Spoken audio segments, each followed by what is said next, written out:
This meeting of the Board of Education for June 17th is called to order. I'd like to extend a warm welcome to everyone present and to our television viewers. All items that we vote on this evening have been posted as required by state law. This meeting has been televised live and will replay throughout the next 2 weeks. Please check the board website for replay times. Co-Chair Belial is absent this evening. And I also wanted to congratulate my colleague, Matt Morton, on his legal anniversary, and thank him for actually being present here today. Hopefully we'll get through this meeting early so he can actually get home. So tonight we're going to start with honoring Director Sargent, who has served on the board for the past 8 years.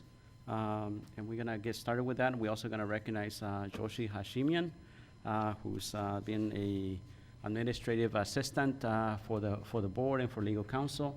So, Superintendent Smith. And by the way, before you start, I'm going to cut you off before you start, because I actually asked, not that I'm not going to start with you. I actually not going to start with you. I'm actually going to start with Director Regan, because I asked her also to, not having seen the script, ask her to give a comments on behalf of the board for Director Sargent, given that she's also the longest tenured board member here and worked with her the longest. That sounds great. All right. So we're actually honoring 2 board members tonight, and one is Trudy Sargent, and one is Martine Gonzalez, and both of these board members have been incredible public servants and are both, this is the last board meeting for both of you. Trudy is the second longest serving member of the school board, and Martine, I think you're the third longest serving member of the school board, and I believe someone else is going to be making comments, Martine, on your behalf. Before talking specifically in terms of Trudy, I was going to mention that yesterday, many of us were at the Gay Pride Parade, and it was the first time we officially had a spot in the parade, so it was pretty exciting, and we had probably close to 100 of our employees there. And at that time, a young parent came up to me and asked me, how can I run for the school board? And it was just so exciting, and I don't even care if they would be running in my zone. I'm just so thrilled whenever anybody is interested in serving in this role, because I do think it takes a special kind of person to want to sit up here and be in this position. Some people who run for the school board are recruited by specific groups or even large groups to run, and some are self-motivated either due to their own experience as parents and participants in schools and PTA or classroom or whatever it might be. Some think that this is a really fun position, and it can be. I think the most fun that all of us have is, for example, what we all did in the last 2 weeks, which is we had the opportunity to speak at graduation ceremonies, and it kind of reminds us all why we do what we do. But it's also an unpaid and very time-consuming position. I would also say that more importantly, it's an emotionally consuming position, because the things that we do matter, and that we impact kids' lives, we impact parents' lives, we impact how people feel about public education in general, and we impact, at some level, how people feel about living in Portland, Oregon. And that's a heavy burden at some level. More importantly, it's just an incredible honor that we get to do this. And we don't choose to do this, we are elected to do this. The community decides who's up here, and we don't choose who we get to serve with. The community gets to make that decision. So with all of that, it's been an amazing honor to have served with both of you. And I'm very pleased that the community made the decision to have you in this role. So for Trudy specifically, Trudy has served on this board now for 8 years. Again, the second longest serving school board member. She was elected in 2005. If everyone thinks back a little bit, in the election of 2003, there were 4 school board members up for election, and none chose to run again. And so there were 4 new school board members in 2003. The next year, the school board members were Julia Brim Edwards, Lorenzo Poe, and Derry Jackson. In 2005, decided not to run. And so Trudy came on in that election cycle. And literally in 2005, we had 7 board members with a total experience of 2 years. And so it was a very interesting time to serve. And we had a whole lot of work to do. When I think about Trudy's role on the board, words that I think of immediately are integrity, focus, and she's very pragmatic. So you're very pragmatic. In terms of focus, I would say, Trudy, that the contributions that I think about when I think about your 8 years on the board is your focus on high schools and what happens in our high schools. And Superintendent Smith said it earlier, that I think a lot of where your passion comes from is the fact that you had 3 boys who went through Portland Public Schools, and your boys had very different personalities and styles.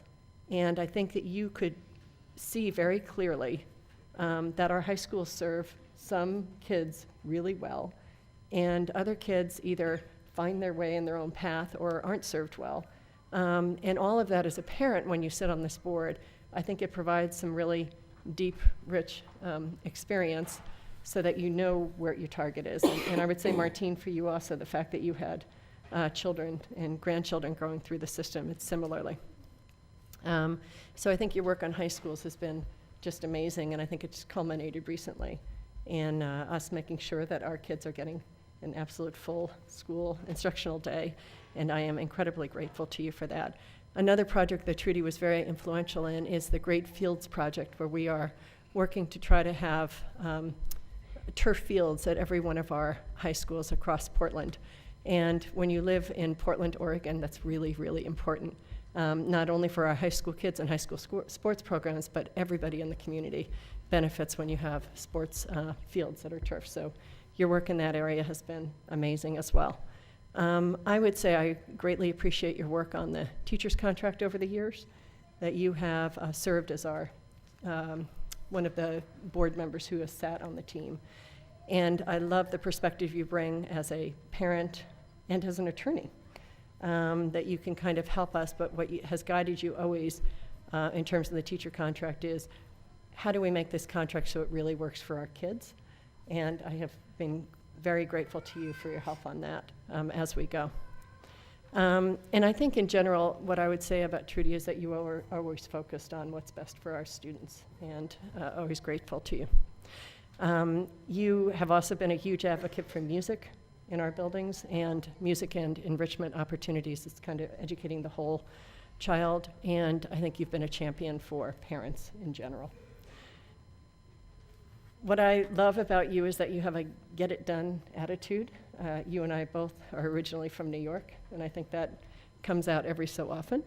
But I really love it, the fact that you've worked on bonds and levies. I think I first met you during the 2003 Multnomah County ITAX campaign.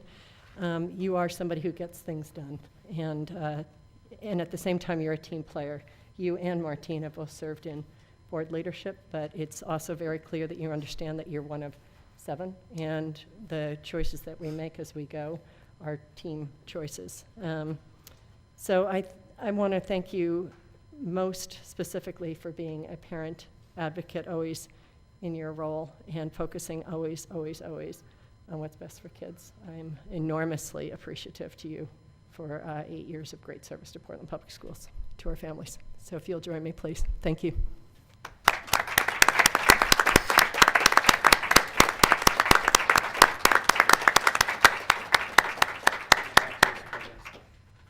I'll just do finish our acknowledgement of Trudy, because earlier, and thank you to people who joined us earlier for our reception.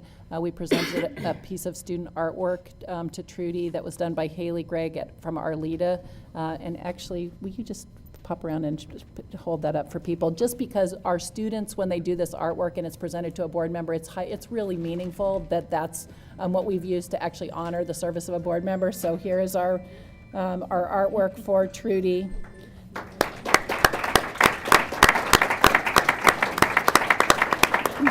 And then the other gift that we're giving her today, she received a Pendleton blanket that was just a symbolic blanket about balance and harmony that was a tribute to Trudy. And then finally, a plaque that I will read to you that says, I hope it will be said, we taught them to stand tall and proud, even in the face of history, and the future was made new and whole for us all, one child at a time. Trudy Sargent, member, Board of Directors, 2005 to 2013. On behalf of the 47,000 students and 6,000 staff of Portland Public Schools, thank you for your outstanding leadership, dedicated service, and unwavering commitment to ensure opportunity for every student to realize their full potential with highest regard. And it's a little piece of art there as well. So Trudy, thank you so much.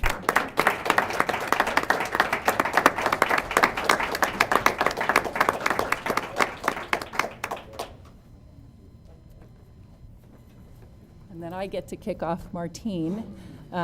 So Martine started. Jump to Josie.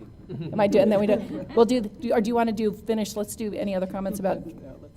Let's do Martine. So. Martine started on the board in 2005, and he was finishing Dan Ryan's first term, and then was reelected to serve the next term. And I would say, similar to Trudy, Martine's passion and relationship with the district was largely through his own children and grandchildren, and where he was really passionate about what kind of quality of education students are receiving in Portland Public Schools. And his relationship was developed as a parent and also as an activist, and in organizations that were really working from the outside to work to impact what was happening inside a large district. And he was part of the Portland Schools Alliance for many years. To then come on and become part of the leadership and figure out how do you do that work leading on the school board is a really complex challenge, because you come in getting to advocate from the outside, and then all of a sudden you're responsible for the whole thing. And as Bobby Regan described, it is a complex thing that board members come in and try and get their arms around, and you're really looking for how are we serving every single child in this district to the very best of our ability. I would say Martine has done this magnificently. He's been an outstanding leader, and really in terms of understanding what you're doing with a 7-person board and figuring out how we get to the very best decisions possible, he has done that in a way that I just have learned from tremendously. He also, a couple things I would call out. One is he and Ruth Atkins together were part of the board shepherding the development of our racial educational equity policy, which was a year-long process that involved members of the community and internal staff members to put together a policy that then led to a 5-year racial equity plan, and then subsequently a policy on equity in public contracting and purchasing. And then tonight we will adopt our affirmative action policy for the district, which I think is a really appropriate vote to happen at Martine's final meeting. I'm really excited about that. When you think of committees that define what somebody is passionate about and where they impact, Martine was an active part of our Student Achievement Committee for many years, and then subsequently the Achievement Compact. He's also been really active in ensuring and laying the groundwork for the expansion of our dual immersion programs, which is set to expand in the next school year. So it's just with great pleasure and honor that I feel like thank you, and it's been a pleasure to get to work in partnership with you, Martine. So Martine received a piece of artwork from Serenity O'Brien, also from Arleta at the 8th grade. Thank you, Bobby, for showing our artwork. Yeah, which is lovely. And then also Martine's other gift was a bench that will be outside of Beach Elementary School, and it will be right outside the front door, and it's a school that has special meaning to Martine and his family. So, and it has a plaque identifying and just saying thanks to Martine for his service on the board. And then finally, for Martine, also, I hope it will be said, we taught them to stand tall and proud, even in the face of history, and the future was made new and whole for us all, one child at a time. Martine Gonzalez, member, Board of Directors, 2008 to 2013. On behalf of the 47,000 students and 6,000 staff of Portland Public Schools, thank you for your outstanding leadership, dedicated service, and unwavering commitment to ensure opportunity for every student to realize their full potential with highest regard. On behalf of all of us, Martine, thank you so much for your leadership.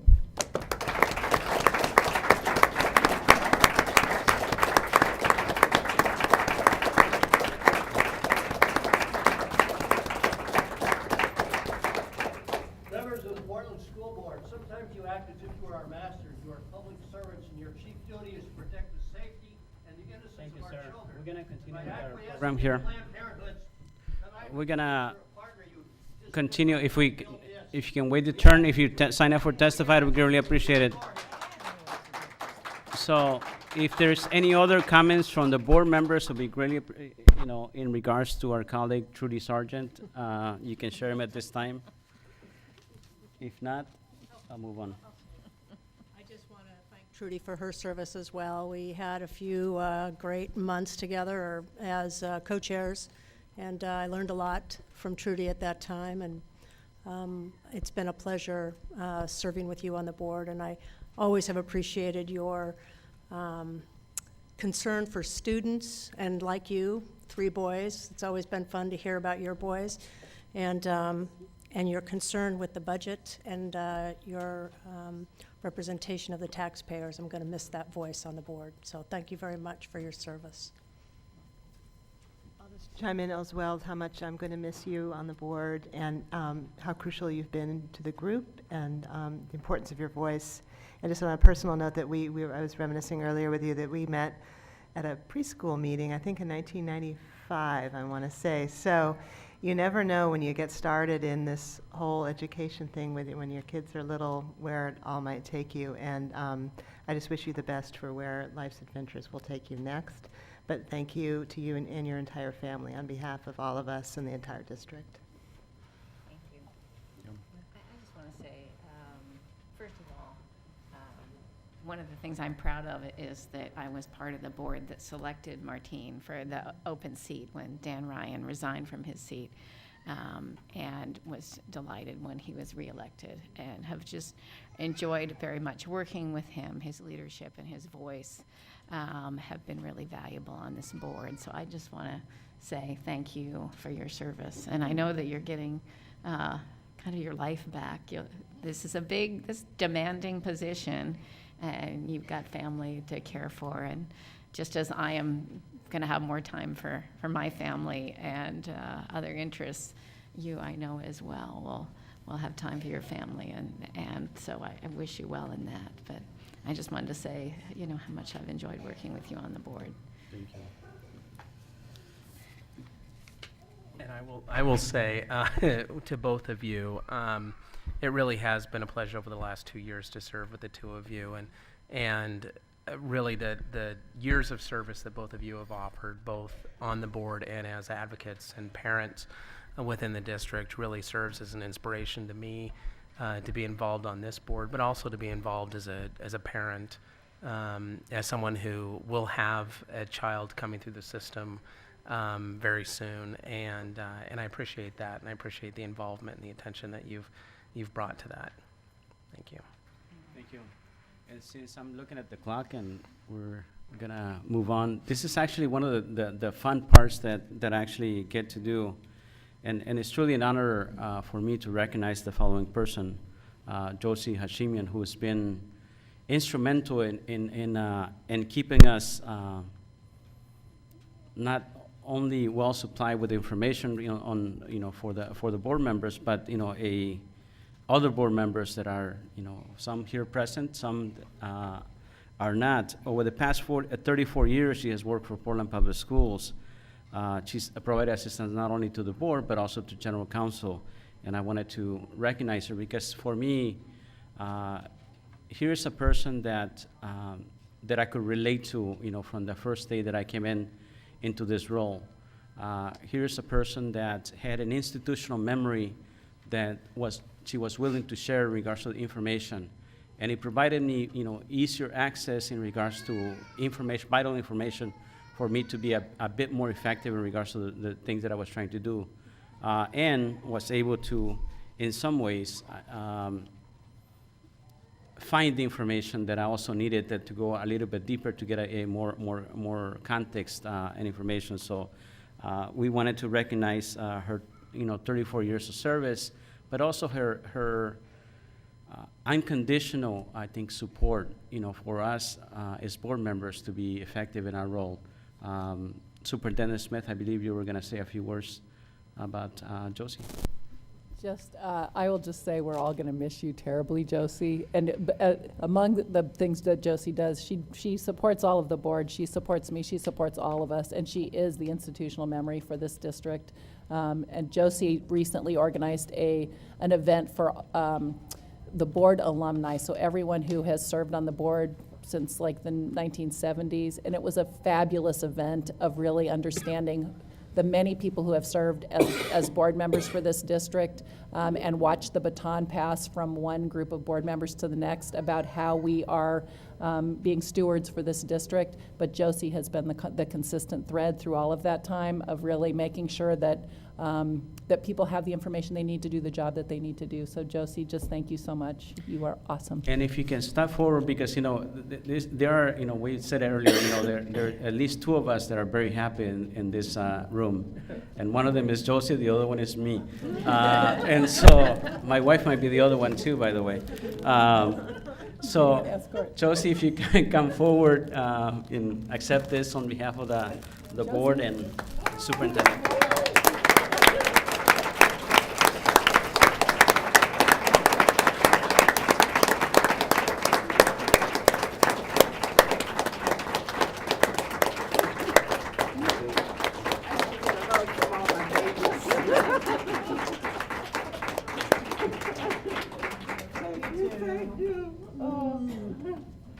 I have to say, you guys has rendered me speechless. That's hard to believe. Hard to do. No, we're moving on. Uh-huh. Right. So, again, thank you all, and thank you, Josie. And Josie has promised to come back, by the way, to the colleagues that remain on the board. Josie has promised to come back occasionally to speak from the testimony, from the community testimony table. So, so moving on, superintendent's report. Okay, so that was nice celebration and nice honoring of our board members. Thank you, that was great. So this month, we are launching the beginning of our bond work. So roof replacements, seismic and science lab upgrades at 6 schools, and this is the first step in the 8-year school building improvement bond. We did the kickoff over at Wilson High School, where we are going to be replacing a 3-acre roof, this is the largest school construction program in state history and will begin transforming Portland schools for 21st century learning. We're totally excited about it. And actually, I'm just going to say, let's have a little celebratory moment for the kickoff, which is today. So, woohoo!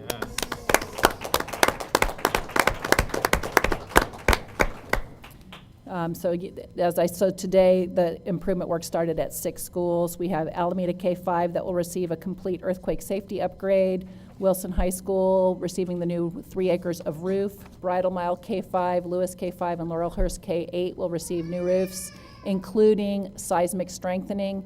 Laurelhurst and Ockley Green K-8s will receive upgraded science classrooms. And our PPS and its contractors aim to complete this summer work in time for students to return to class in the fall. And we've been working with the City of Portland to manage the impact on the surrounding neighborhoods. So exciting moment for Portland Public Schools. We're really just glad to be launching what we're launching. Director Regan talked about the Gay Pride Parade yesterday. We had a group of, as she said, close to 100 PPS board members, administrators, and their families participating in the Gay Pride Parade. And I just want to thank our administrators and Rudy Rudolph in particular, who organized all of us to be there. But we got such great call-outs from the sidelines from students, teachers, families who were just so pleased to see Portland Public Schools represented in this parade. So it was a great thing. So thank you to all of you who were there marching or on the sidelines waving. Jefferson High School. Last Wednesday, we unveiled the completed Jefferson High School frontage project with Portland Development Commission. We dedicated the new construction project and unveiled a plaque in honor of the project originator, the late Carl Flipper III. This is the whole frontage along Killingsworth and on the front of the school that is now a beautiful, like, terraced kind of garden and wall and fence instead of a cyclone fence barrier that connects it more to the neighborhood and to PCC and the neighboring library. It's been a project that has been in the work for more than 10 years. And it now provides a positive pedestrian experience, knitting together the businesses on each side, and a more visual connection between the neighborhood and the school, and reinforces the important place that Jefferson High School holds in the community. And it's significant, I think, that Jefferson has really transformational work going on inside the building. At the same time, this is coming together outside the building. So it was a really exciting celebration. And there you see Carl Flipper's wife there to dedicate the project. Dr. Mae Jemison, the nation's first African-American woman astronaut, spent June 5th problem-solving with Roosevelt, Grant, Jefferson, and Lincoln High School students and teachers around such issues as environmental sustainability and green job creation over at Roosevelt as part of North American World Environmental Day, sponsored by the Bayer Corporation. More than 70 students and teachers participated in this workshop at Roosevelt. Jameson and a team of environmental scientists gave the students a series of problems to work on over the course of the morning and then tasked them with presenting solutions later in the day. This was developed for Jameson's The Earth We Share curriculum, which is part of the Dorothy Jameson Foundation for Excellence, and it's named after her mother, who was a teacher in Chicago Public Schools for 25 years. People were really excited about this visit, and we were really honored to have her here in Portland Public School District. Our Nutrition Services Department will partner with 17 Portland Parks and Recreation summer playground sites this summer and 30 Sun Community Schools in North, Northeast, and Southeast neighborhoods to offer free summer meals to children and teens from June 18th through August 23rd. The Healthy Lunch for Children plus fun summer activities is a great combination for Portland families, an important way to fill the gap for kids who are at higher risk of going hungry during the summer months. The strong partnership between Nutrition Services, Portland Parks and Rec Summer Playground Program, and Multnomah County Sun Community Schools results in over 180,000 summer meals being served to Portland kids in 2012. There will be a Portland Parks and Recreation Summer Free-for-All tip-off event for summer food and summer playgrounds at Peninsula Park on Thursday, June 27th from 11:15 to 1 o'clock. We have another one of our schools turning 100 years old this year. So Capitol Hill is turning 100. The school kicked off its centennial year in January with a birthday party for the school.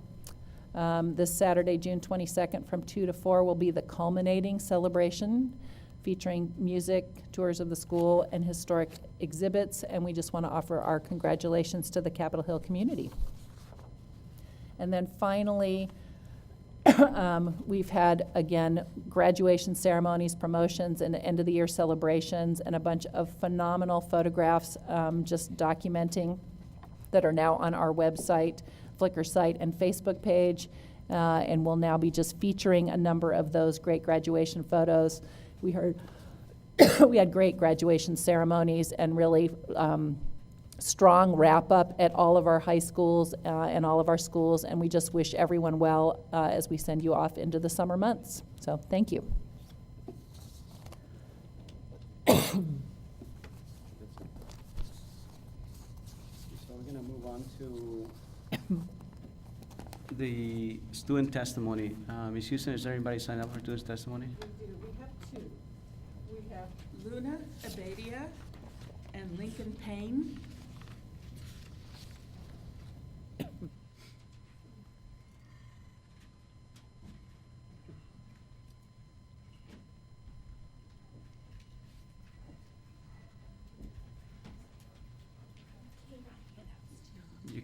You can pass the handouts to us over this way, and then.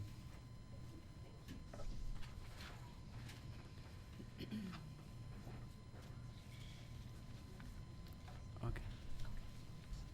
You can accompany them if you need to. So, a green light is gonna turn on, and then you have about 3 minutes, okay? And then the yellow light will come on when there's like a minute left, and then the red light will basically, that'll be the end of it. So, welcome. Can you state your name and just for the record? You can say your name for the record and then start, okay? You say your name and then start your testimony. My name is Luna Abadia. I just finished 3rd grade in the Spanish immersion program at Ainsworth Elementary School. I was on student council and I wanted to come to share with you a little bit about my wonderful music teacher. She's been teaching at our school for 14 years, but next school year her position has been reduced because of the art tax. Miss Wright is one of our favorites at school. She meets with up to 8 classes every day. She also teaches choir and band, and she helps us perform the Portland Play as 3rd graders each year. She also organizes the 5th grade samba band for the Rose Festival. When we heard right before school finished for the summer that we couldn't have any of those experiences next year, we were all very sad. We held big sales, craft fair, a garage sale, lemonade stands, and many other fundraisers, but it wasn't enough. Here are some things students at my school have to say about our music teacher. Miss Wright is really funny and nice. I'm learning music with her, and she's the only one who really knows music. If she won't be our teacher, I'll be really sad and I would cry. From Diego in 1st grade. Miss Wright gives us good directions, so I've learned how to play a bunch of instruments and drums, and I've learned about songs. I want to be in the Portland Play like my sister and brother were. I already know some of the songs. I want to be Mr. Pettigrew because he named Portland. From Jack in 1st grade. I feel happy about Miss Wright and safe. I can't imagine anyone else doing the things she does. I love music. Music and Miss Wright mean a lot to me. I would be very sad if she had to leave.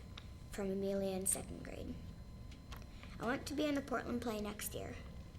And I want to be in the choir and samba band. We get to learn and sing and play instruments, which makes me feel happy.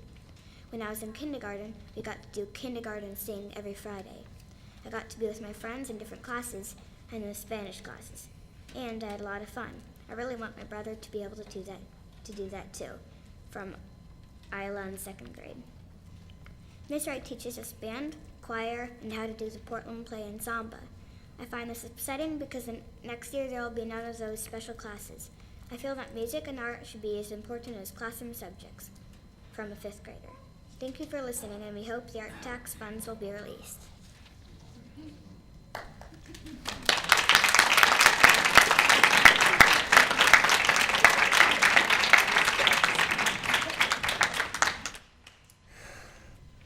My name is Lincoln Payne, and I just finished 1st grade on the first day of school. There were 34 kids in my class. 4 of them left because they wanted to be in a smaller classes. We ended up having 30 kids this year. My teacher, Miss Pruitt, is a really great teacher, but it was all still a lot for her to teach. Reading, math, and science to 36 and 7-year-old kids.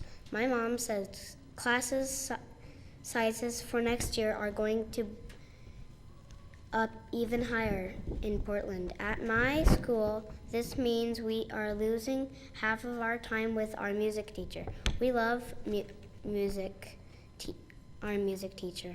Miss Wright, she pays a lot of extra attention to us and lets us try all sorts of instruments. She knows I play the banjo and she wants me to play it for her at school.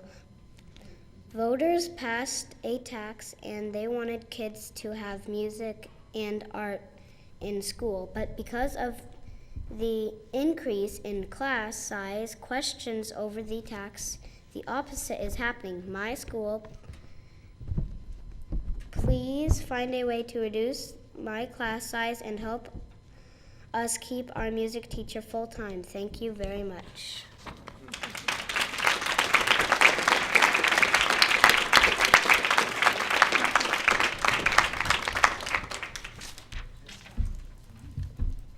Any other students? No. No, thank you. So we're gonna move on now to public comment. At this time, there will allow 20 minutes for citizen comment. Ms. Houston, do we have anyone sign up? 6. Okay, so can you call the first 2 and I'll read the instructions. 2 are John Hirsch and Bill Disk. I didn't see Mr. Hirsch, by the way, and I know him. So can you call the next person after that? Avela Chavez. Okay.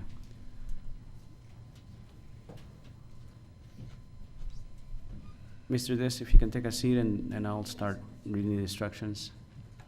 Our responsibility as a board lies in actively listening and reflecting on the thoughts and opinions of others. The board will not respond to any comments or questions at this time, but will follow up on various issues that are raised. Guidelines for public input emphasize respect and consideration when referring to board members, staff, and other presenters. You have a total of 3 minutes to share your comments. Please begin by stating your name and spelling your last name for the record. During the first 2 minutes of your testimony, a green light will appear. When you have 1 minute remaining, a yellow light will go on. And when your time is up, the red light will go on and a buzzer will sound. We respectfully ask you that you conclude your comments at that time. We sincerely appreciate your input and thank you in advance for your cooperation. Mr. Des? Thank you, Mr. Gonzalez and Superintendent Carol Smith and all the visitors here today. Well, I'm here to talk about, how wonderful it is to have children. I have 2 children here, Natalia and Genesis, and here's the sound of children playing.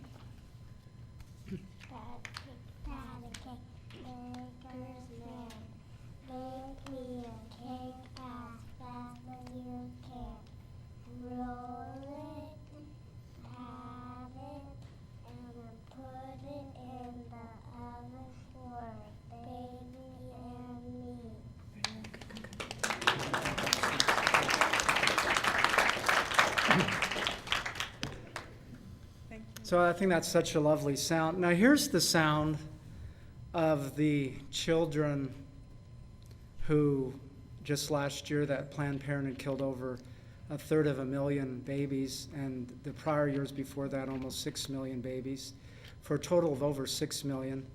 And all the babies that didn't even get a chance to be conceived by Planned Parenthood's pill and IUD. So here's how that sounds.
Well, thank you for listening again to the sounds of the children playing and the deathly silence of no children playing. Thank you much.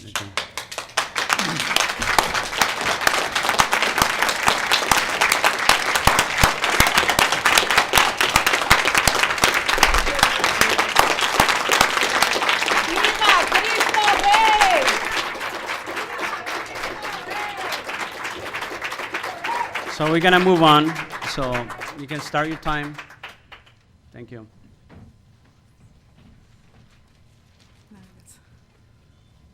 My name is Adela Chavez, and I have children in Portland Public Schools, along with many nephews and nieces. And I am a Catholic and Mexican, and find it very difficult to understand why you have Planned Parenthood working in our schools and with my children. Planned Parenthood has constantly attacked our faith over the last century and has called my people and other minorities human weeds. My people and I are fully human, and we love our church and our priests, our bishops, and our pope, who happens to be Hispanic, as the founder of Planned Parenthood will say, a human weed. What gives you the right to allow Planned Parenthood to freely seduce our children and take them away from their classes? What if a fellow Catholic and Hispanics do not want Planned Parenthood to work in our schools? Are they protected? I work hard with my children to teach them about chastity. And then you have Planned Parenthood teach them that having sex with multiple partners it's fine. Planned Parenthood's idea of abstinence is masturbation. We believe every sexual act should be open to life and between a married man and woman. Why do you allow Planned Parenthood to teach otherwise and destroy the innocence of our children? Planned Parenthood has killed over 6 million babies in the last few decades, and they report that they killed 300% more Hispanic babies than white babies. My people were hired to teach children their faith, and Planned Parenthood wrote a report saying that children not going to church is a success for Planned Parenthood. I think having my children and friends in schools where Planned Parenthood is working is worse than having the Klan at our schools. The Klan also hurt and killed many minorities and Catholics. I think Planned Parenthood is not different than Diablo, and your support of Diablo makes you his demonios. I do hope and pray you remove Planned Parenthood, a very racist and anti-Catholic group, from our schools. I would also like a copy of Planned Parenthood's curriculum on paper and deliver it to me. May Jesus Christ forgive you and help you have a pure heart. And viva Cristo Rey! Viva Cristo Rey! Viva Cristo Rey! Viva Cristo Rey!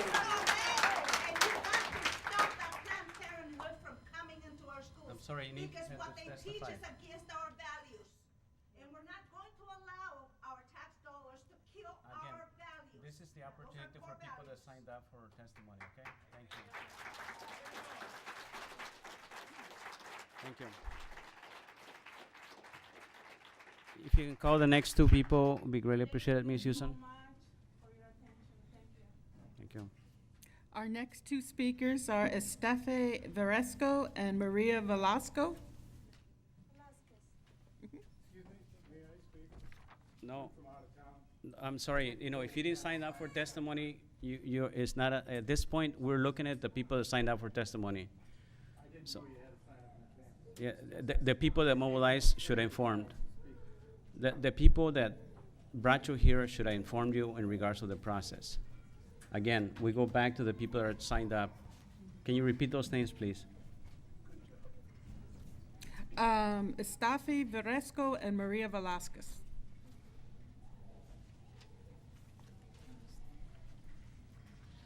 Hi, all of you. I thank you for giving me the opportunity to come and speak with you all. And thank you, everyone, for coming. My name is Maria Velasquez, and I'm a Catholic, Latina, and American, and I'm proud to be. I have come here to present to you a letter from our Archbishop, John Blasney. It has recently come to my attention that Mr. Bill Deese, a teacher at Benson High School, has been placed on leave. It seems that the school administration has determined that his struggle to derail the involvement of Planned Parenthood in our public schools and has brought considerable harassment to his both professionally and personally. I deeply regret this and definitely want to support him personally, and also his efforts to confront the administration about the decision to bring programs of parenthood, Planned Parenthood, into our schools. As you know, many Catholic families send their children to our public high schools. Sometimes I have the impression that the public schools community thinks we don't care about their activities and programs. We certainly do, because the education of our future citizens is very important work in the service of democracy. We are proud to have a good Catholic like Bill Dees involving the educational enterprise in our Portland public schools. He is a practicing Catholic involved in the activities of many Portland parishioners, including Immaculate Heart of Mary. In these communities, there is a wide diversity of students from various ethnic backgrounds. Mr. Dees has the best interest of his students' heart. He's a man of integrity and will do no harm to anyone. But it will seem that his rights as a citizen and his competences as dedicated as a teacher are presently being undermined. We cannot eliminate serious differences of opinion about important matters by eliminating people from the discussion. That is a mistake, has been made too in the past. I am in awe enough to remember the struggles back in the 1960s to protect the citizens' rights of all citizens. Thank you. I'm a daughter of a woman of 11 children, and I thank her for giving me her life. And she's a better woman because she struggled to have me, because my dad didn't want to have me. Thank you.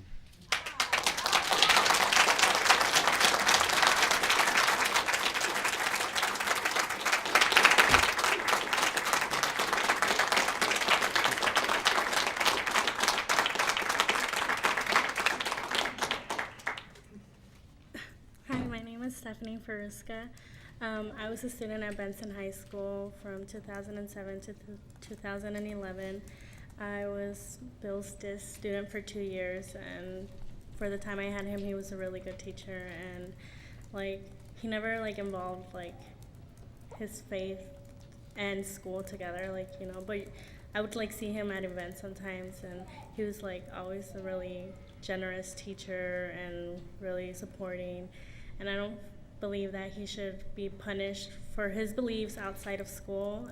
That's his personal life. And if he wants to try to save children, then he should be allowed to try to save children.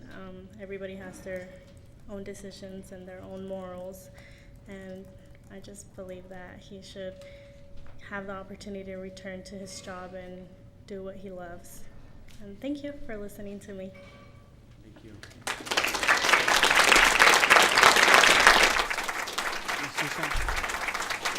The next person, please.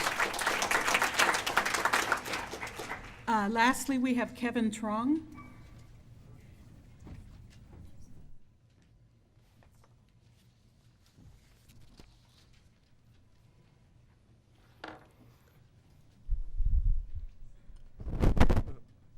Dear Madam Superintendent and members of the board, my name is Kevin Trong, Truong. Thank you for allowing me to serve as the Benson SuperSAC representative and alternate student representative to the board. There has been much progress that has been made, such as the passing of the school bond, and thank you, Director Gonzalez, for speaking at my Benson High School graduation. That was a long graduation ceremony. With you all giving me so much advice these past 2 years, I have learned new lessons about serving in the government and even topics that I wrote to be able to get the Gates Millennium Scholarship. From Director Sargent's advice, thank you. From Director Sargent's advice about civics during my first time in SuperSAC to Director Gonzalez's advice about life and not drinking during my graduation to Superintendent Smith's lesson on the budget, I have learned so much. Now I would like to offer my own 2 cents for the next year.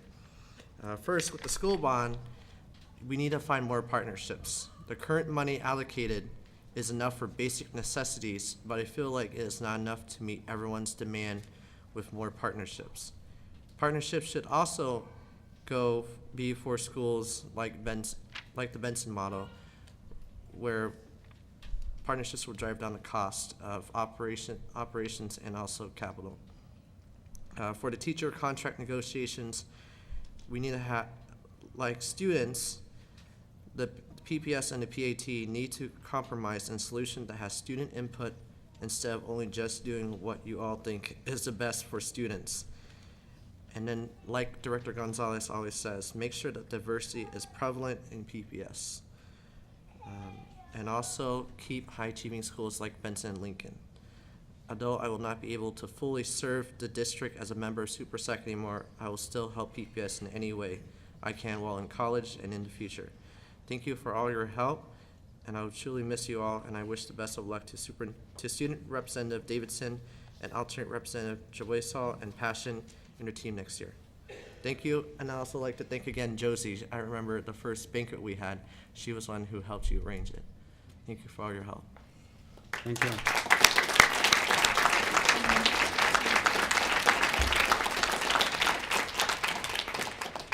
Again, I want to thank everyone for the testimony. And again, reminder of the process. The process is that people are signed up for testimony before the meeting starts, and the list is available up to the start of the meeting, and then that's when we close off.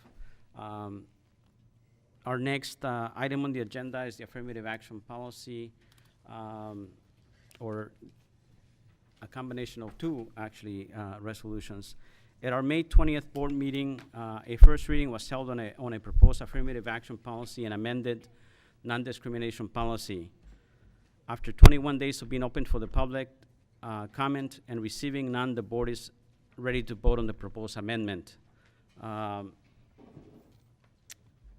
And I just wanted to point out that, for board members, that Lorenzo Poe, Chief Faculty Officer, and Jolly Patterson, General Counsel, are present in case we have any additional questions. So we'll now consider Resolution 4772, adoption of revised Portland Public School non-discrimination policy 1.80-020-P. Do I have a motion and a second? So moved. Second. Director Morton moves, and Director Regan seconds the motion to adopt Resolution 4772. Ms. Houston, is there any public comment on this Resolution 4772? Not 4772. Okay.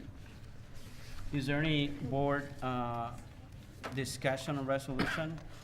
Maybe we can read the non-discrimination policy real quick, just to read that part, because that one is actually brief at the end of the. Yes. So if Director Regan, would you like to? Portland Public Schools recognizes the diversity and worth of all individuals and groups and their roles in society. The district is committed to equal opportunity and non-discrimination in all its educational and employment activities. The district prohibits discrimination based on race, national or ethnic origin, color, sex, religion, age, sexual orientation, gender expression or identity, pregnancy, marital status, familial status, economic status or source of income, mental or physical disability or perceived disability, or military service. Okay. So is there any board discussion on this resolution? No? No, that's great. It's hard not to say, hey, about time, but yeah, about time. Yeah, Right. this one is. Right. Right, it's not a new policy. Right. So you can say that at the next part, by the way. The board will now vote on Resolution 4772. All in favor, please indicate by saying yes. Yes. All opposed, please indicate by saying no. So Resolution 4772 is approved by a vote of 6-0, with Director Bilal absent, who would have voted for the resolution, by the way. We'll now consider Resolution 4773, adoption of Portland Public Schools Affirmative Action Policy 5.10-025-P. Do I have a motion and a second? So moved. Second. Director Knowles and Director Atkins seconds. The motion to adopt resolution 4773. Ms. Houston, is there any public comment on this one? Yes, we have 5. Our first 2, Michael Alexander and Rob Larson.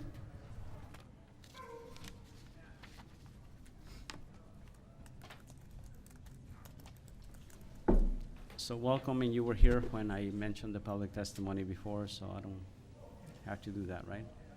So if you can state your name for the record and then spell your last name, be greatly appreciated.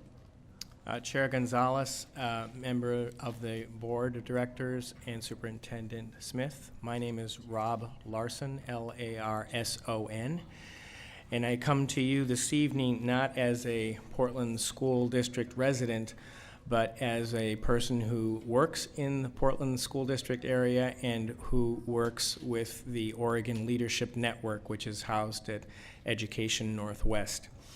I want to speak to you on behalf of your affirmative action policy in support of the work and the leadership shown by this board.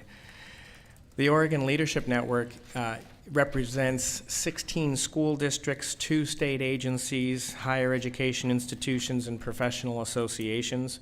1/3 of the state's student population is in this network of organizations. It serves 42% of the minority student population in the state and 42% of the ELL population in the state.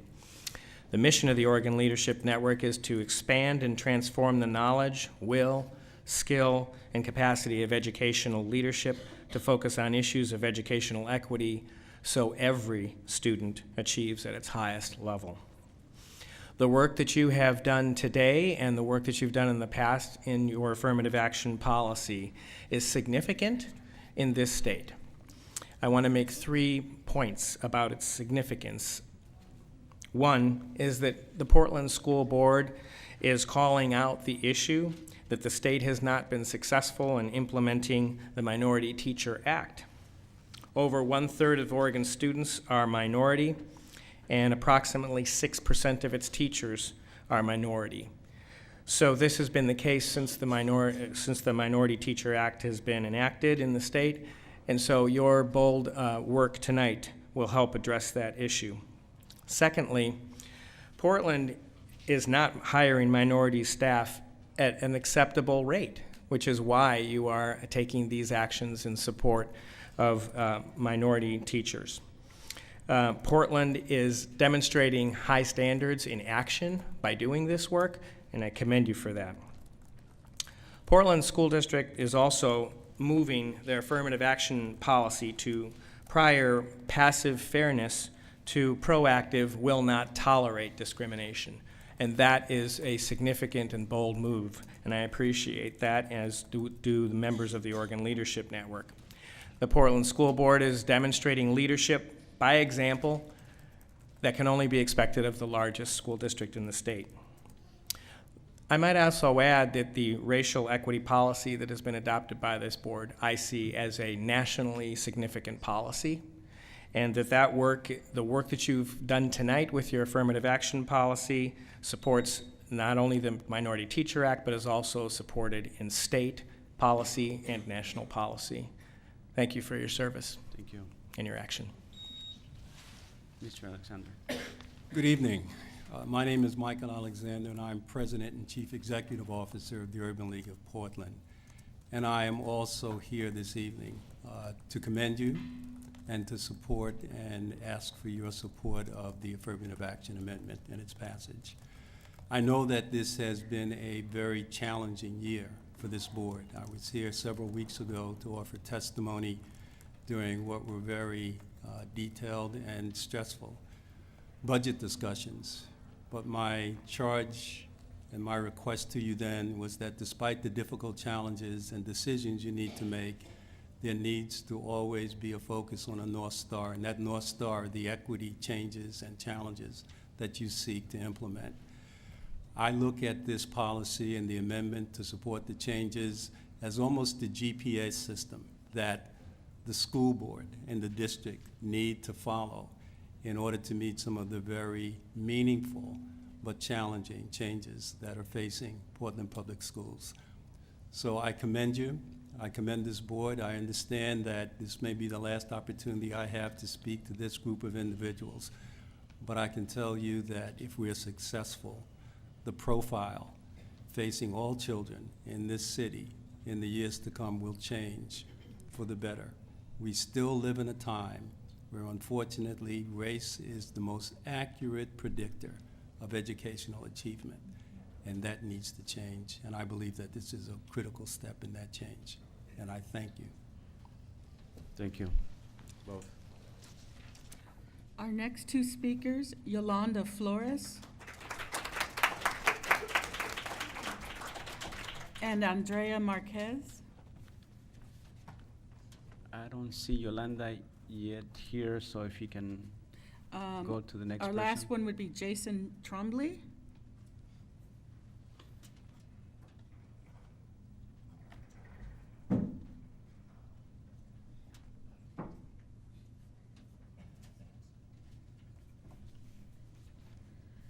Good evening, Superintendent Smith and members of the board. I'm Andrea Marquez with Latino Network. Marquez is M-A-R-Q-U-E-Z. As a culturally specific service provider for Portland Public Schools, I'm here tonight to address the proposed adoption of the affirmative action policy. This policy aligns with PPS's equity lens and will give the district the tools to be intentional in the recruitment and retention of staff of color, providing an excellent opportunity to break down historical institutional barriers. It's a key step toward recruiting, building, and retaining a staff that reflects the diversity of the students served by PPS. Having a workforce that reflects student body has a tremendous positive impact on students by fostering cultural identity development and motivating our students through exposure to diverse instructors and educational role models, and by facilitating the ability to engage parents and families by making schools more accessible for our diverse populations. Two, both crucial components in closing the achievement gap. This is also an opportunity to build and strengthen the district's work around courageous conversations about race. Having a staff that can contribute to these conversations and share an intercultural perspective increases everyone's capacity to better serve all our students. Thank you for your commitment to equity and excellence for our students.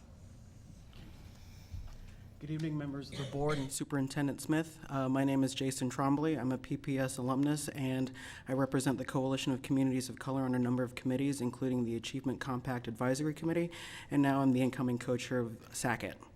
So I'm here tonight to speak before you in support of the draft affirmative action policy before you. So in January, you were presented by the members of the committee a number of draft targets for the Achievement Compact. Two of them in particular called into question in order to reach the governor's initiative by 2025. In order to meet those goals, you had to show double-digit gains in a number of the communities that represent the historically underserved. What I think this racial equity policy does, and this affirmative action policy does, it allows the district and administration members to actually have a conversation about one of the key strategies to actually support those kids of color, which is to diversify the teacher workforce. As my colleague mentioned earlier, in order to diversify the teacher workforce, in order to get actually kids of color into the classroom empowered and ready to learn, they need the opportunity to see somebody that looks like them, to empower them in order to succeed and thrive in a school setting. Finally, one of the key lines in the policy here is the Board of Education's Racial Educational Equity Policy requires the school district to, quote, recruit, employ, support, and retain racially and linguistically diverse and culturally competent administrative, instructional, and support personnel. Recruitment and employment is a key strategy to get members of diverse populations into the actual classrooms, but a key focus for long-term growth amongst all of the communities, regardless of skin color, has to be the support and retention of those staff members. There must be an equal support focus on providing key supports to retain this workforce. Between the veteran teachers who are successful with their students of color who've been there for 20 years, including a number of the teachers that I had when I was a student here in Portland Public, the community benefit organizations and parents and families, they need to understand that this is an opportunity for collaboration. You have a number of experienced leaders around the table throughout Portland that are willing to step up, but an adoption of this policy lays the fundamental foundation to have that real kind of conversation that long-term helps all families. Thank you.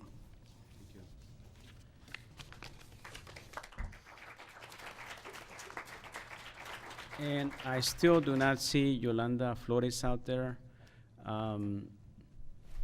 Hopefully before the thing gets done. You know, we're actually ahead of schedule, so which is great. So we're gonna continue with our discussion in terms of the resolution. So at this point, I wanna turn it over to my colleagues in regards to this. I also wanted to recognize some of the individuals that I saw earlier. You know, Maria Lisa Johnson, of course, back there, who was part of the Coalitions for Educational Excellence. Also, I saw Ray España earlier, also, you know, walking around back there.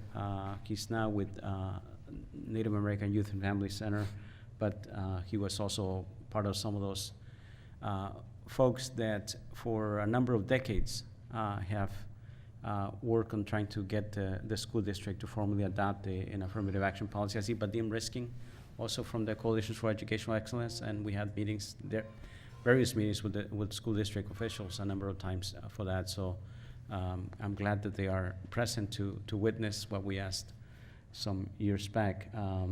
But also wanted to you know, ask one of my colleagues to at least read the introduction of it for people to get an idea in regards to what we're talking about here, because I think the folks that provided testimony reference some of those things in regards to what the policy is intending to do, and perhaps Director Morton can read that part. Sure, thank you for the opportunity. I think this speaks very clearly to the intent of this policy.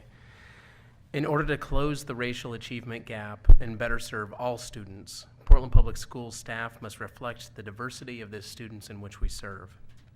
The Board of Education's Racial Educational Equity Policy requires that the school districts to recruit, employ, support, and retain racially and linguistically diverse and culturally competent administrative, instructional, and support personnel. Oregon state law, as articulated in the Minority Teachers Act, states that, quote, the number of minority teachers, including administrators, employed by school districts and education service districts shall be approximately proportionate to the number of minority children enrolled in the public schools of the state. This affirmative action policy sets forth the Portland Public School District's prohibition against discrimination, directs the superintendent to create and implement an affirmative action equal employment opportunity plan, and establishes the goal that the district will come into compliance with goals established by the Oregon Minority Teachers Act. Thank you, Director Morton. So any other comments or things you want to share? I just want to thank you, Co-Chair Gonzalez, for your leadership. I know this has been a work of many decades, and the staff and partners have brought us this, but I really feel like without your leadership, we might not be here today approving this policy. It's something that you've been steadfast about from, well, before you were on the board, of course, but from day one on the board and throughout. And you have never wavered, and it's been, it has been a long time coming, but I'm just so pleased that this is happening on your last day, and so grateful for your leadership in taking us to the next level. And I know that you're going to continue to be a force to be reckoned with in the community, and I just appreciate so much your leadership on behalf of students. Thank you. Other? No, thank you. Bruce said it well. Again, thank you all here that are present. I wish Yolanda would have been here. She's part of the Portland Teachers Programs that is referenced in the work, and it's important work that is happening out there in the community in regards to actually having a supply of qualified teachers to come into our buildings so we can actually begin to diversify. And I want to thank the folks that testified, the folks that remain for this work. For me, it is indeed one of the greatest goodbye presents, because then I have a policy that I can come back and hammer the board with, and the staff, by the way. because it is, I think that the policy service is a tool, I think, for our community members to be able to reference and assess, look, how well are you actually putting forth this into practice? I mean, 33 years ago, people thought that they resolved this issue in regards to diversification of the workforce and actually, you know, dealing with delivering a quality education for our students. The fact is that has not happened. And so if plans are to be developed, you know, we also need to develop plans that are actually achievable. And so I think that's what my role is going to be, to make sure that we also look at how are you all developing a real plan to implement. So I thank my colleagues for actually all participating in this process and actually supporting this process. Again, Director Belayo is not present with us, but his absence does not mean disagreement with this policy. So the board will now vote on resolution 4773. All in favor, please indicate by saying yes. Yes. Yes. All opposed, please indicate by saying no. Resolution 4773 is approved by a vote of 6-0 with Director Belayo absent. Thank you.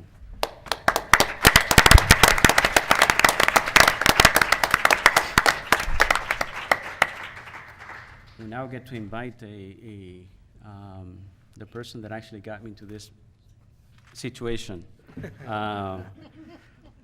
Dan Ryan, now Executive Director of All Hands Raised, former board member representing the district that I'm representing, at least for the next couple of weeks, until June 30th.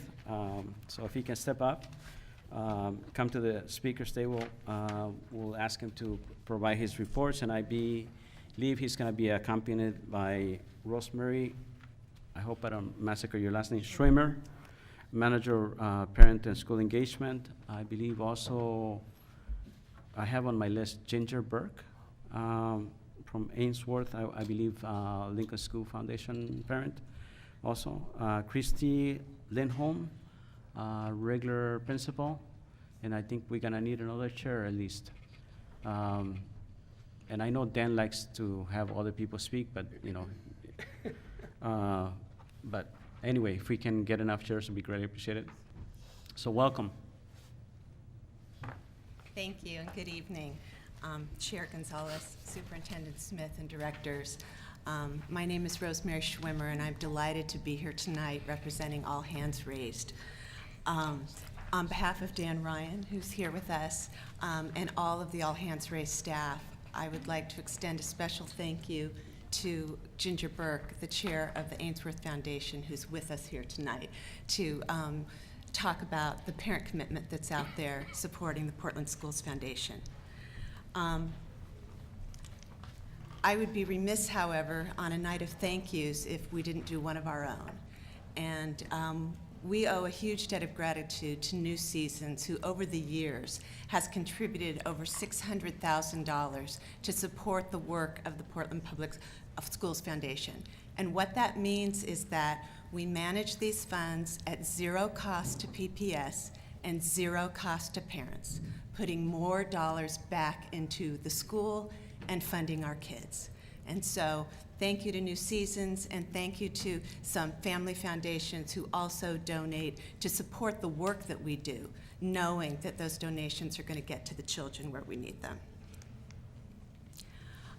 Although I am just now completing my very first school year as the manager of Parent School Engagement at All Hands Raised, I am not a novice to foundations. I have 2 college-age children right now, and I have been involved in foundation work since they were in elementary school. My youngest will be entering Wilson in the fall, and so I'll have 4 more years in this dual role of parent and manager of the fund. However, I feel that there's so much support out there for what we do that I can do this work knowing that I'm bringing together a body that is really supportive of every child in our community.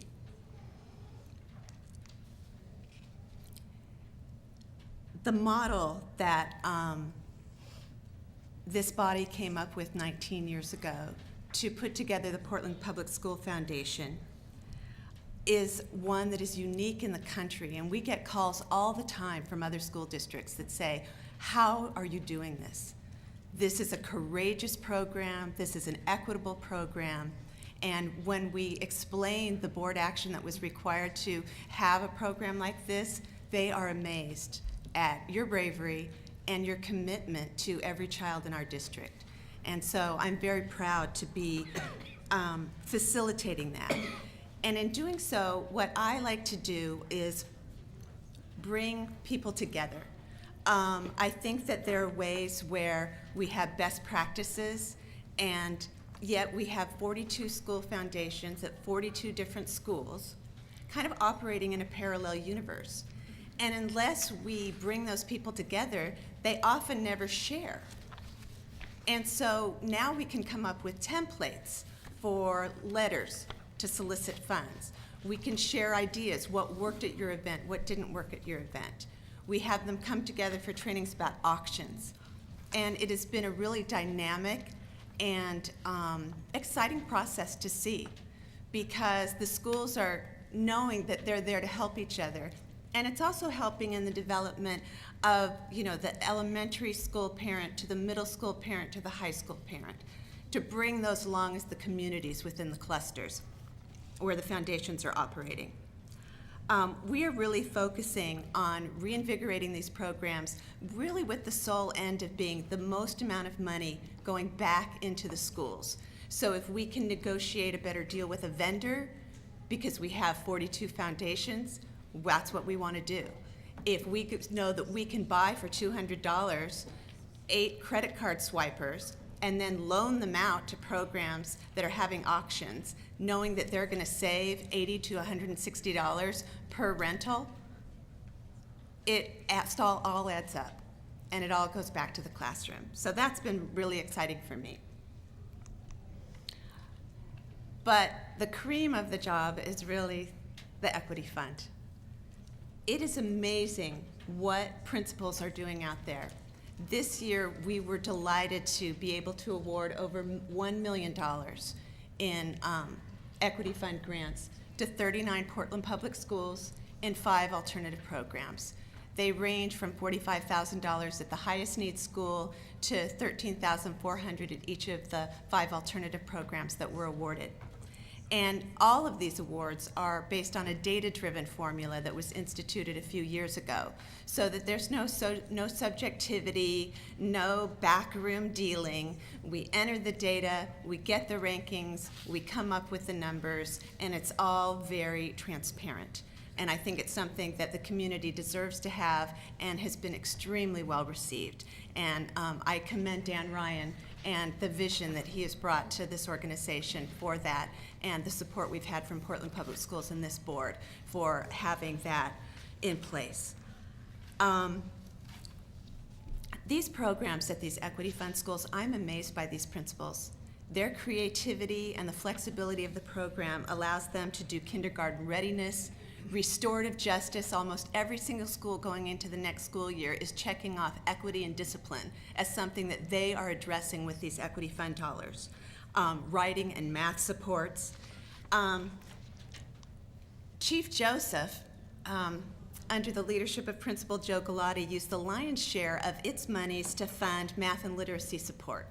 But at the end of the year, they found they had a little bit of money left over, and they were able to commission a Native American artist to do this incredible mural of Chief Joe to maintain the cultural awareness at that school and its long tradition in the Native American community. I was honored to be at the mural dedication ceremony where Director Morton was a keynote speaker. And it was just a really nice way to show that you can use this money in a variety of ways that does bring together community and really highlight some elements of the school that may not necessarily be in the forefront. One of the other great things about this work is being able to go out to schools and see exactly what they're doing. And we were invited to work with Principal LaShawn Lee at Fabian and go to their spring concert, Cup of Tea with Principal Lee. Well, It's amazing. Principal Lee stood up at the beginning and said, we got a $20,000 equity fund grant, but I'm going to make it look like it was a $200,000 equity fund grant. And you know she did. We had performance after performance, kids engaged. I mean, look at the leadership there. You can see the engagement on the face. These people that come into the schools to do their glee club, which this is a picture of, or the drum corps, or the African dancing, are mentors to these kids and really help them, not just with how do you beat the drum or how do you sing a song, but are you prioritizing your schoolwork? Are you doing your homework? Are you respectful to your elders? Student after student came up and gave testimonial, and it was really, really overwhelming and very rewarding. But this is just the tip of the iceberg. There are so many dedicated parents and schools out there, and I'm really honored to have Ginger Burke from Ainsworth with me tonight, because she represents, you know, one face of the thousands of parents out there that are volunteering hours and donating their time and money to this process. But I'll turn it over to Ginger now. Thank you, Rosemary. It's a pleasure to be here tonight to speak to you all, actually. I am just finishing my second year as the co-president of the Ainsworth Foundation, and I've thoroughly enjoyed the job. I think what I'll do is to begin by telling you about our specific fundraising campaign this year, to follow up with how our Ainsworth Foundation dollars benefit our school directly, and then finish up by telling you about our support of the Equity Fund and all local school foundations. So to begin, each of the past 3 years, our foundation has raised roughly $300,000 from our community for an average contribution to the Equity Fund of $90,000 per year. This fundraising is, of course, on no small scale. It has benefited us by allowing us to buy back teachers for our school. This current year, we bought back 2.8 full-time equivalent teaching positions. This coming year, we will have the benefit of buying back 2.4 teaching positions. Two of the last 3 years, we've had to run a $57,000 campaign in the month of May alone, $57,000 of that $300,000, just to make ends meet. Asking our parents to wrap their heads around budgeting and shortfalls and open their wallets and give us more money in May is very challenging, but we've done it. It's a tough time of year. I don't know how many of you have seen the semi-viral blog, "A Worst End of School Year Mom Ever." It's well worth a glance, but it really represents the complete and utter burnout everybody feels in May. But our community has risen to the occasion for 2 of the last 3 years. The only reason we didn't have to do it last year was the city's bailout. It's a really difficult model to sustain, but we're doing it. We're doing it, and we succeeded this year. We recognize an incredibly positive collateral benefit to this fundraising is it provides a real galvanizing effect to our community as well. So what we noticed was the community really coming together. And we had our second graders. They've started a Fried Eagle magazine. They made a substantial contribution at the end of the year to our campaign to save our teachers. Our entire 4th grade class made a substantial campaign donation by running a 4-day bake sale and craft sale on our school grounds after school. And finally, our entire community came together and had our first ever rummage sale, which was such a huge success. It's going to be an annual event at our school.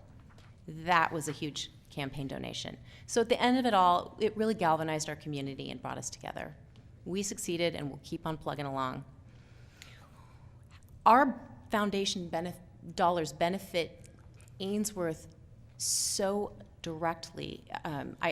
Simply put, we could not staff our core curriculum classes without our foundation dollars. This year, the school district allocated our school 18.03 FTE, exclusive of the administrative FTE. So 18 teachers for our classrooms, we need 19. So we simply couldn't staff our classrooms without our foundation dollars. It's essential to the livelihood of our school. As you all know, we have 2 programs at our school. We have a dual language Spanish immersion program side by side with an English program, or what we call our community program. Right now, they comprise 53 and 47% of our student body, respectively. This poses significant challenges to us in staffing our core curriculum classrooms. To illustrate, next year we have 96 students in 4th grade. 52 of those students are Spanish immersion students. 44 of those students are English or community students. At any other school that was all one language, those students could be spread out 32 students per classroom using 3 FTE. But at our school, we have caps on our Spanish immersion classes. We have 26 students in each Spanish immersion class, which would leave us with 44 students in our community classroom. It's unfair to burden those students that way. So our foundation dollars help us pay for another FTE teacher in that situation. So as you can see, they're essential to the livelihood of our programs and to the livelihood of our students at our school. Unless the district is able to acknowledge and recognize those specific, unique challenges we have, then we need to keep fundraising and we need to keep staffing our teachers in our classroom, and we do that through our foundation dollars. Our foundation unequivocally supports the Equity Fund and local school foundations. We're proud to be contributing to the Equity Fund. We're proud to be associated with a program that is a nationally renowned program. We applaud the efforts of the Equity Fund, but we will continue to do everything we can to work toward a vibrant and self-sustaining school system that provides core curriculum and arts to all students through its budget. Thank you for your time tonight.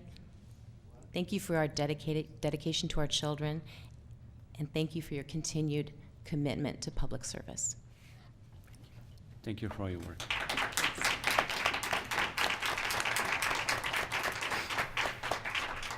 Thank you, Ginger. Now I'd like to have regular principal Christy Lindholm speak about what's going on at her school. She's an Equity Fund recipient school and some of the challenges there. Thanks, Rosemary, and thank you, Ginger, because we do rely on the wealthier parts of our community to fund us with the Equity Fund money. And in the past 4 years, we've received varying amounts. So we received $25,000 one year, we received $20,000 for 2 years in a row.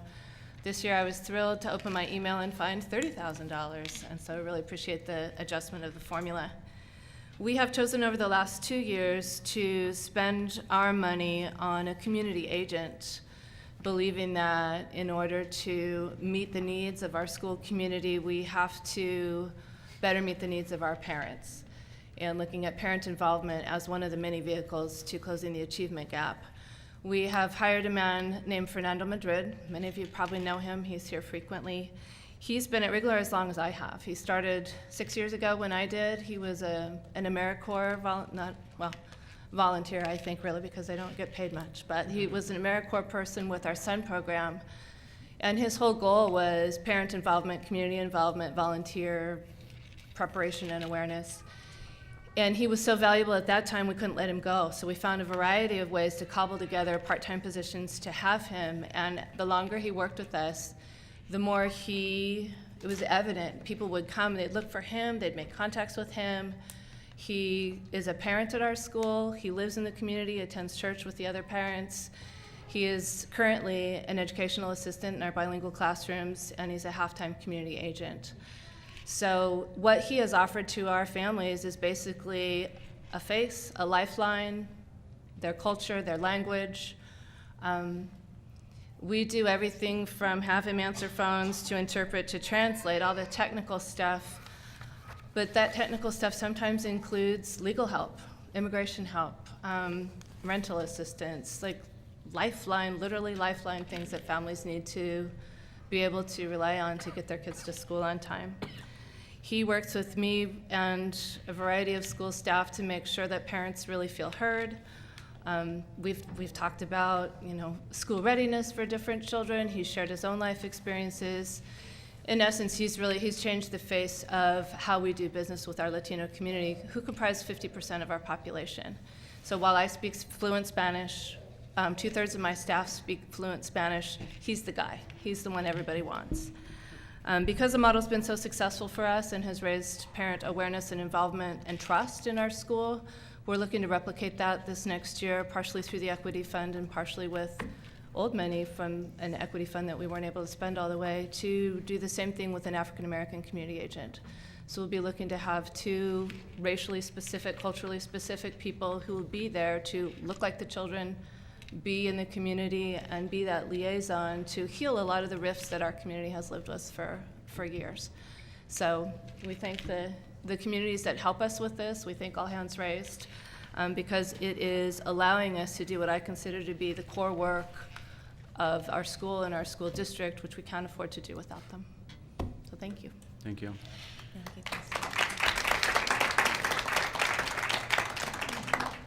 Thank you for inviting us here tonight, and we're available for any questions if you have any comments. And I think Superintendent Smith, wanted to share.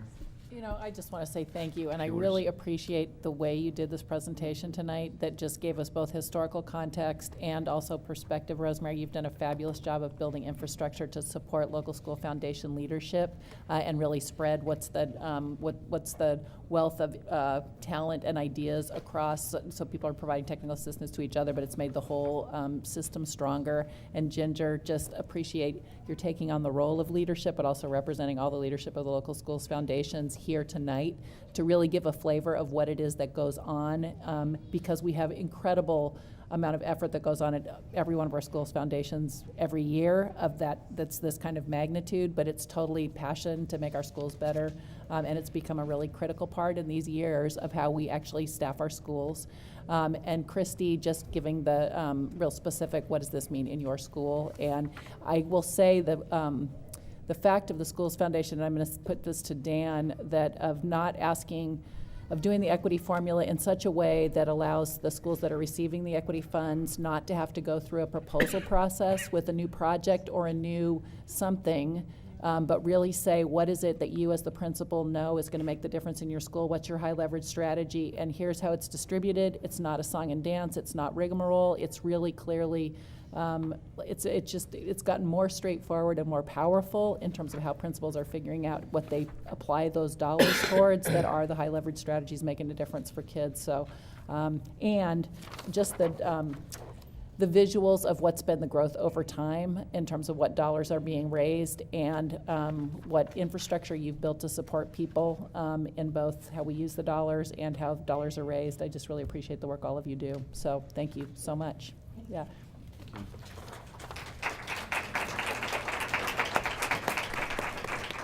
Thank you all. And I see that Yolanda came, by the way, and we already moved to that agenda item. Yolanda Flores from the Portland Teachers Program. I see Deborah Cochran also from the Portland Teachers Program. And we are at the legislative update at this point. So I want to invite David Williams, Director of Government Relations, to the speaker's table and ask him to provide us some legislative update. I understand that there are some news that we might not want to hear. So, he's still smiling. Yeah, thank you.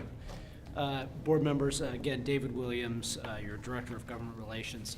I don't want to bury the lead, but I'll save the juicy stuff for last.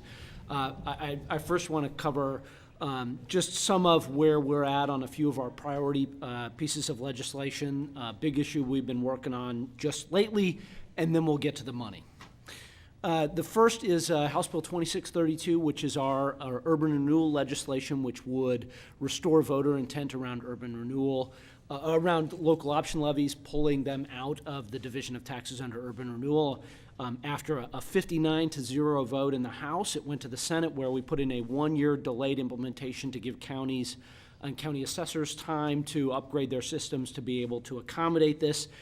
It came out of the Senate Finance and Revenue Committee unanimously and will be on the floor of the Senate tomorrow or Thursday, and should receive, let's call it, near unanimous support. I don't want to go too far on a limb and say unanimous and have one person maybe not be there. So we're feeling very confident about that. After it does pass the Senate, it'll go to the House for a concurrence vote, which is a procedural motion, and then on to the governor's desk for his signature. So we feel very good about that. Our second piece of, yes? Could you put into English for folks What that is? What that is, because it's exciting. It is. Thank you. What the measure would do, so we'll cut to the chase. The upshot is once fully implemented and upon renewal of our existing local option levy, that means about $4.5 million would be restored annually to the local option levy that is currently going to fund debt on urban renewal districts by the Portland Development Commission.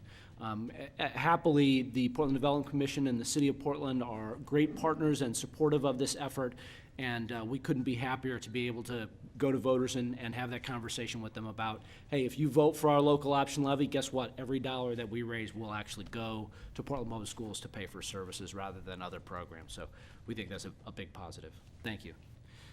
The second piece of legislation we're actively working on is House Bill 2153, which is a modification to the state's charter school application process.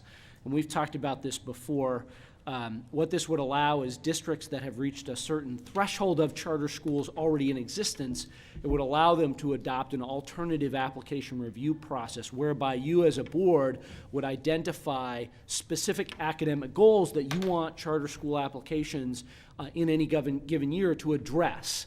And then charter school applications will be required to address those goals as well as other issues that they are proposing, and then will allow you to base your reviews and approval or denial based on that.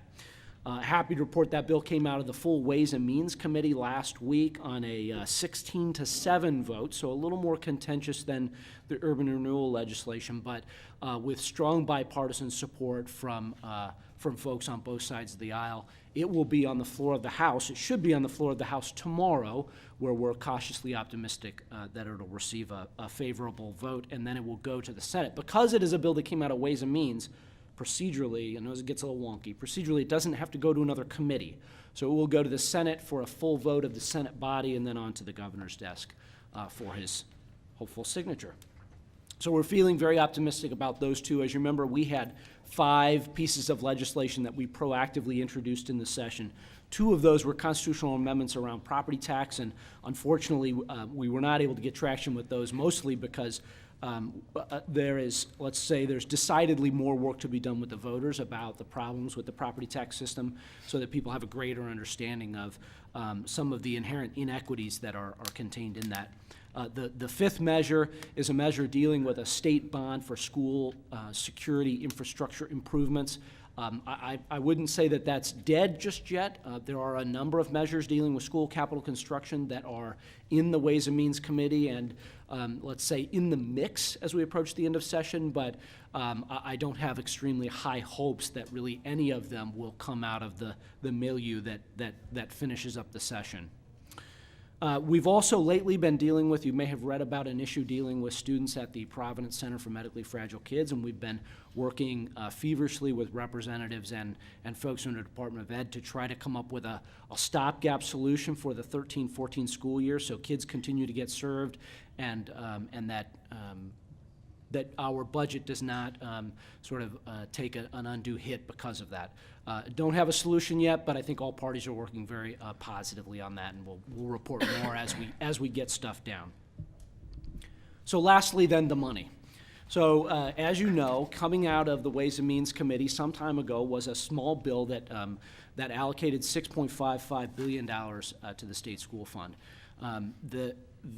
The curiosity that happened in the Ways and Means Committee, for those who might have been paying attention, is Senator Chris Edwards from Eugene, who had indicated that he would not support the bill, actually had himself removed from the Ways and Means Committee for that vote so that he did not have to vote, because if the way the votes worked out, if he had voted no in committee, it would have killed the whole bill. So he removed himself from the committee. The bill did come out, went to the Senate, and today, if you read the news or watched the news or any such today of the political junkies, you'll notice the bill failed today on the floor of the Senate on a 15-15 vote, with all the Democrats voting in favor of it. of it, except for Senator Edwards, who voted no, along with all of the 14 Republicans. A variety of other procedural motions happened on the floor, and upon failure, Senator Edwards, of course, served notice of possible reconsideration. So there will be more conversation about this tomorrow.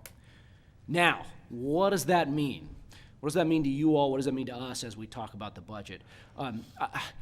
I don't want to overstate that it's merely part of the political dance that happens in Salem as they come to the end of session, but I think that it is, to a degree, part of the negotiations that are ongoing in Salem. As you may have read, there is this notion around a grand bargain, if you will, that would bring about some additional reforms to the state's public employee retirement system, PERS, as well as some additional revenue, $200 to $275 million in additional revenue raises. There is no deal yet, but all parties are sort of actively negotiating what such a package might look like and if there are the votes for such a package. Obviously, the positive is that I think for education, if there is, that would mean additional expenditure savings from the PERS reforms, and it would also mean additional revenue in the state school fund. Almost every legislator in the building, when they discuss any proposed deal, we have been hearing in the neighborhood of $50 to $150 million added to the state school fund should a deal be cut. So I think we're sort of, I hesitate to say we're only looking at upside from $6.55 billion, but I think all signals point to only an upside from the $6.55 billion. So I think this is just part of what you see as the session begins to wind down. In theory, they'll finish on the 28th, should they come to a resolution on such a package. I think today made that maybe a little less likely. It might take a couple extra days, maybe go through to the 1st of July. Constitutionally, the legislature has until July 13th to finish their business. However, they've statutorily targeted the 28th deadline. So, I think it's fair to say that every day there's going to be a new story about what the state school fund conversation is in Salem, what the PERS and revenue debate is in Salem, and probably all of them are right when they were written. Maybe not when they were printed, but when they were written, they were right. The other thing we say coming out of today, there was the vote on the Senate was, of course, 15 to 15. All 15 folks that voted for the bill all voted for it, saying they absolutely wanted more money for schools, and all 15 that voted against the bill all said they absolutely want more money for schools. So I think that that's a positive sign that people are trying to find a solution that will provide money for education, and we feel very confident going into these last 2 weeks. Superintendent Smith, would you like to add anything to this? I'm just going to say thank you to David for his presence in Salem. And actually, we've had a fairly strong PPS presence all the way through this session in all different parts of the preparing for it and then being in it. And it's meant a lot to just have you down there on a regular basis and make it clear when others of us should show up. So just thank you for that. Thanks. Colleagues that were in the legislative forefront of this? I just say thank you to David and to the audience and our people at home. Feel free to contact your legislators and tell them that you think it's important that we have more money for schools too, and that you hope that they will vote for more money for schools. Contacting your legislators is one of the most important things you can do. David, can you inform everybody about how they would do that? Yeah, it's great. Great question, Director Knowles. Thank you. And that kind of grassroots advocacy really is some of the best advocacy around. For people to look up their legislator, if they simply go to the legislative website, which I'll just say it is www.leg.state.or.us. There's a button, Find Your Legislator. Click on that. It'll tell you who it is. You can shoot them an email, your state senator and your state representative. And letting them know that you want more money for schools and you want more money now, I think is a very positive message to send. So can I just clarify, the vote today was $6.55 billion for schools. Then we're looking at PERS savings potentially to get us to the 6.75, which we are hoping for, because that's what our budget is based upon.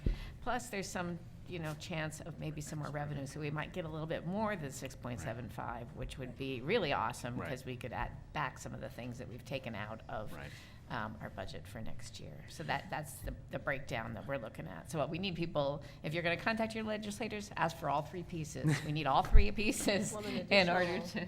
I think plus additional PERS.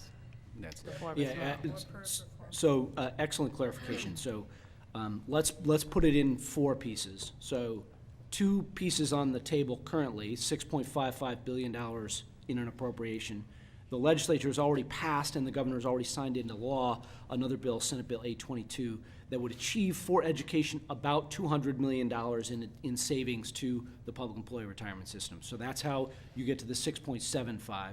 Then the 2 new pieces would be an additional appropriation to the state school fund, $100 million, $150 million to take that 6.55 to 6.65 or 6.7, plus any additional, if that new revenue happens, it will inevitably have to come with additional savings in the public employee retirement system, which it's hard to say that it absolutely balances, because some of it, what we understand of what's being debated, some of it cancels out some of what was accomplished in 822, and the PERS board is also taking additional actions around long-term savings that cancels out some of the short-term savings. But you would, I think, fairly reasonably be looking at an additional $100 to $200 million in savings for education in an additional PERS reform package. So you can put those numbers together however you want them. They start to look like we can actually begin to reinvest in education. That would be exciting. And when you calculate what $100 to $200 million would mean for Portland Public Schools, I think I know the answer. I think we're about 8%, right? Yes. And so we're looking at $8 to $16 million. Correct. You know, And I you think calculate that further to what that means in terms of teachers. You're talking 80 to 160 teachers. I mean, this would have a huge, huge beneficial impact to our kids. Yeah. You nailed it. Ah. Right. So call your legislator. Please. Thank you again. Thank you. So we're not gonna. Yay, thank you.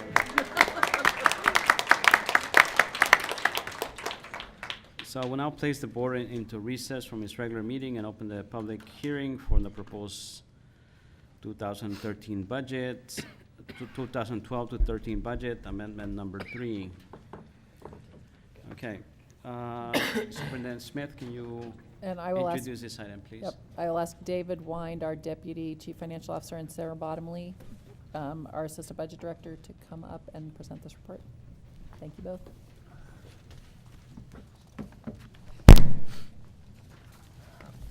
Thank you, Superintendent Smith, Co-Chair Gonzalez, and board members.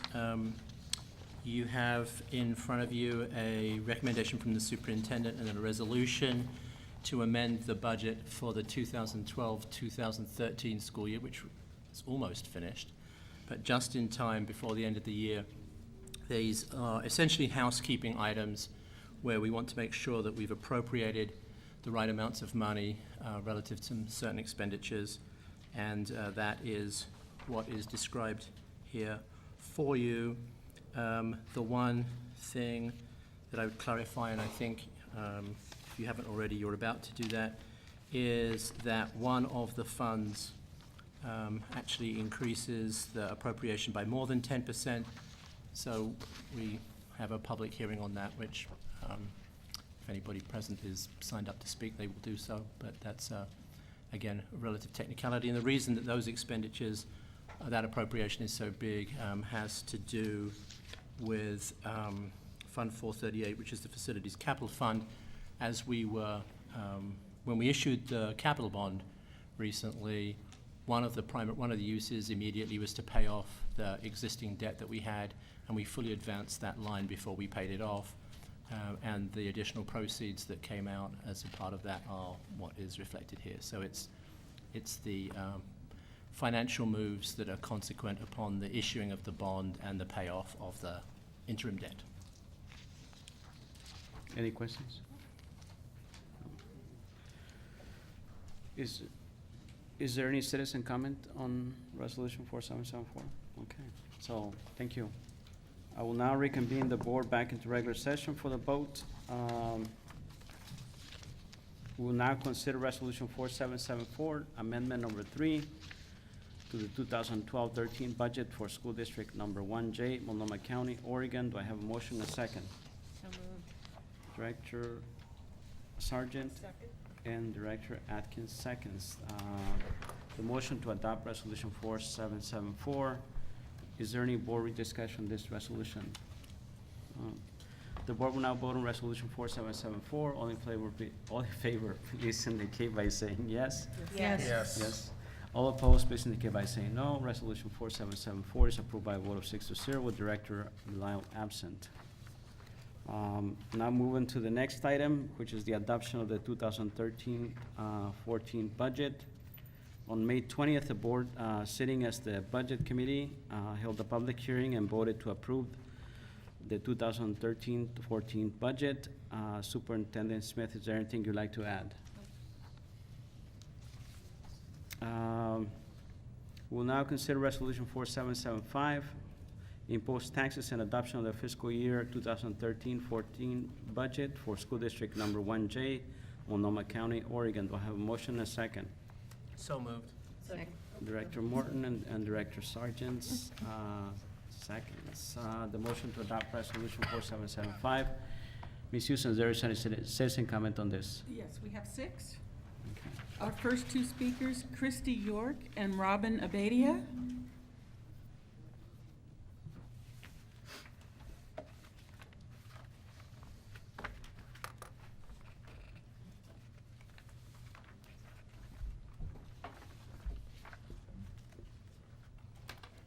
And I believe you all were here when I went through the instructions earlier, so if you can state your name for the record and then pay attention to the lights, be great, appreciate it. Okay. Christy York, Y-O-R-K. Thank you, Superintendent Carol Smith and directors, for the opportunity to speak tonight. As I prepared this speech, one thought kept haunting me. How do I explain to my 3rd grader why she does not receive the same quality of elementary education as her older sister received? As a parent and supporter of the public schools, I am lost for words for my daughter.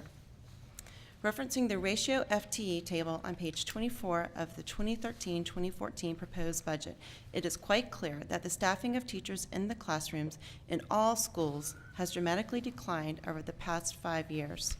The ratio of 23.2 to 1 in the 2008-2009 school year has risen to 26.9 to 1 in the approved 2013-2014 budget for the elementary K-5 schools. The difference of 3.7 in the ratio translates to 3 less teachers at our elementary school that we would have if we were staffed at the 2008-2009 level. Teachers are the backbone of our educational system. How can our country and youth succeed if we're not providing the strong backbone needed in our educational system for them? Referencing your presentation on school staffing dated April 22nd, 2013, the general fund budget was reliant on $4.5 million in the arts tax and $7 to $8 million from the state budget, which we just heard was defeated today in the Senate. The elementary schools have taken the brunt of the general fund shortfall versus last year, with the art tax only being partially funded. This is leaving a huge hole in my daughter's elementary school, as well as many other elementary schools in the district. Many teachers are being let go, teachers who have dedicated their lives to the instruction of our children. As the school board has focused on equity in education, how do I explain to my daughter the inequity of her education compared to her sisters who passed through the system just a few years ahead of her? We urge you to make the elementary schools whole. The children and the teachers should not be the victims of faulty assumptions made in the planning process.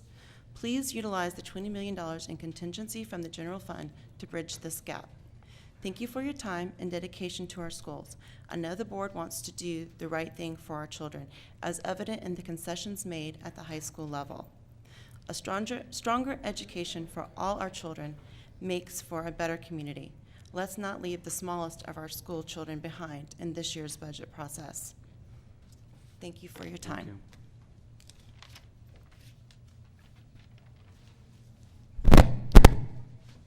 Hello, I'm Robin Abadia, A-B-A-D-I-A. I am also a parent, and I'm here to voice my support for those arts and music teachers who are currently in limbo, awaiting news about whether the full funding for the art tax will be made available for the next school year. Not long before school finished for the year and after the staffing decisions were finalized, we were notified that the arts tax funds were on hold due to legal challenges. This, combined with another increase in the student-teacher ratio, meant that our school and many others are struggling to staff even their basic classrooms for the coming year. We are one of the schools that is currently slated to have less arts and music education this coming year than last, which is an ironic and sad outcome on an otherwise positive step forward for arts education. The children and parents at our school are devastated because we are threatened with losing our beloved music teacher of 14 years.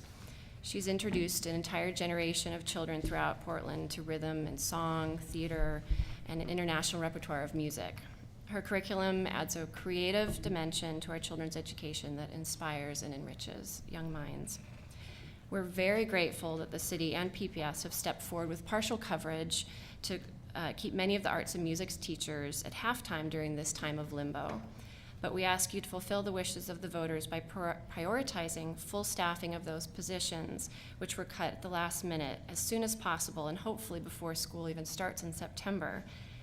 Now that one of the legal challenges has been recently dismissed, and the other sounds, personally, like a very weak argument, it is our great hope that the funds will soon flow.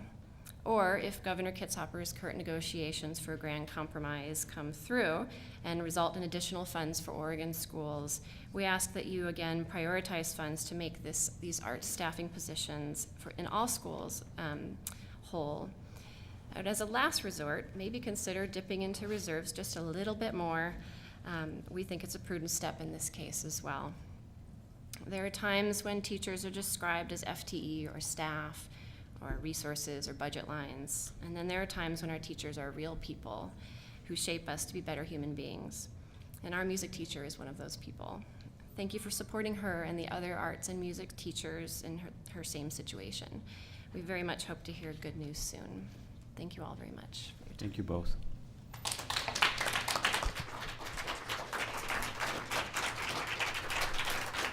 Ms. Houston? Our next speakers are Therese Rusink and Mary Grace McDermott.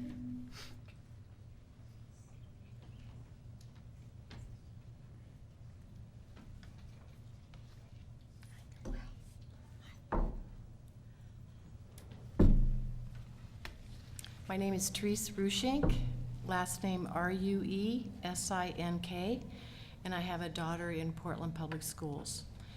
In regards to curriculum and programs, I'm deeply disturbed that Planned Parenthood's programs are in our schools. As Salem School Watch explains, quote, Planned Parenthood is America's leading abortion provider. They derive most of their income from killing unborn children. On this basis alone, they should never be given access to our children. Their business model is based on abortion, end quote. You are partnering with an organization that has a documented history of killing unborn children, hiding and covering up child rape to protect its facility, peddling pornography under the guise of sex education, selling chemical death in the form of artificial birth control and Plan B to women as health, and targeting our teens with the most vile, soul-killing perversion possible. Planned Parenthood gained access to our children by claiming to be interested in reducing teen pregnancy. Yet Planned Parenthood promotes teen sex and promiscuity, which is the direct cause of teen pregnancy. Planned Parenthood has failed to reduce teen pregnancies, as can be seen by research from the Guttmacher Institute, which is a research arm of Planned Parenthood. This is cited from the Illinois Right to Life Committee, and there have been many studies documenting this.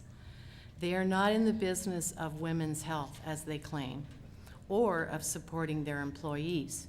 Planned Parenthood employees who have had the courage to leave Planned Parenthood have suffered significant emotional, spiritual, psychological, and even physical distress from working there. Imagine if your daily job was counseling women to kill their babies and/or putting back together the fetal parts after an abortion to make sure they got everything. How is that helping people? That wrecks people. One can easily see what Planned Parenthood is about by looking at their websites, which include videos entitled "Take Care Down There" and "I Didn't Spew," depicting oral sex between teenagers. This is not the sort of organization that I would want my daughter, or any other child for that matter, to be exposed to. This is not a life-giving organization. I see anywhere from 6 to 12 young girls and women coming out of the 50th and Franklin Planned Parenthood on surgical abortion day, having had an abortion. And I'm only there a couple of hours a week. They're coming out of there, and it's heartbreaking to see. Their hearts are broken too. And often I learned that these women were on artificial contraception that Planned Parenthood provided. They've told me about their pregnancies on the pill, using a condom, the pill in the condom, the IUD, Depo-Vera, the NuvaRing, implant, and the patch. They use the cheapest versions of these contraceptives, as quoted by Consumer Reports. Again, we need to move on. Okay, I thank you. I'm begging you to get Planned Parenthood out of the schools. Thank you for your attention.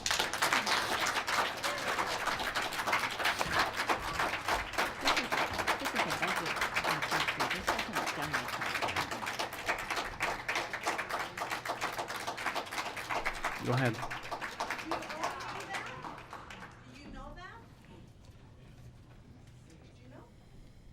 I'm a volunteer nurse. I work on Skid Row and also at the Rosehaven Intervention Center and Shelter for Women.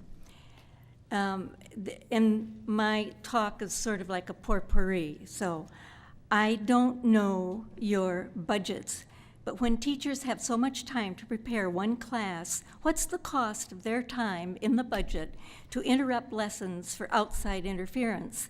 In the last study out 3 weeks ago, the maturity level for a woman in our society is 28, and for the man, it is 34 to reach his maturity, and yet you're presenting adult material to high schoolers 10 years younger and only on one level. Peltro Pi addresses our 6 levels of formation: spiritual, mental, emotional, psychological, respiratory, reproductive, etc., the 9 systems, family heritage, what brings us into the world, and our, lastly, environment, club schools, and where you live, etc. You would not let a 10-year-old drive your convertible Porsche, no matter his dexterity on a bike or prowess in a high school baseball game. Hormones are raging. You don't allow sawed-off shotgun classes or saloon keepers to come in to show what's the best way to make, drinks. And you don't allow smoking on campus. So the cost down the line of dropouts or GEDs for those on the street should unbalance any city budget, and we would end up paying for that. Now, I don't know what your agreement is with the Planned Parenthood, but do you check the condoms for holes? You check other material that comes in. In conclusion, I refer you to the fairy tale about the king who wanted a sumptuous set of clothing for his regal parade. In secrecy, all played the game until the parade came and a little boy yelled out, "Look, mother, the king is naked as the day that he is born." Now, don't be deluded or proselytized yourself. Planned Parenthood makes $1 million a day plus, and those are big bucks. And they offer their wares to the immature, and they're at the level of number 4, which looks good, feels good, is good, what everybody is doing, part of the pie of philosophy 101 is not in place. That is responsibility. Now, it's the dropouts or the teachers' years to Thank give you. classes. We And need I to move will on. conclude with, don't be wasteful or be deluded. Thank you. you. Ms. Houston.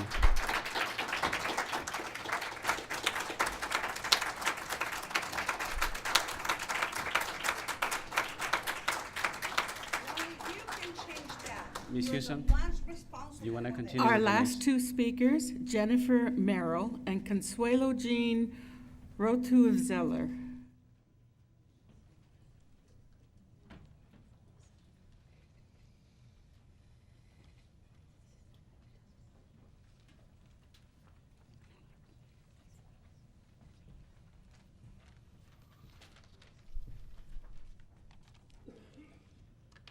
Thank you.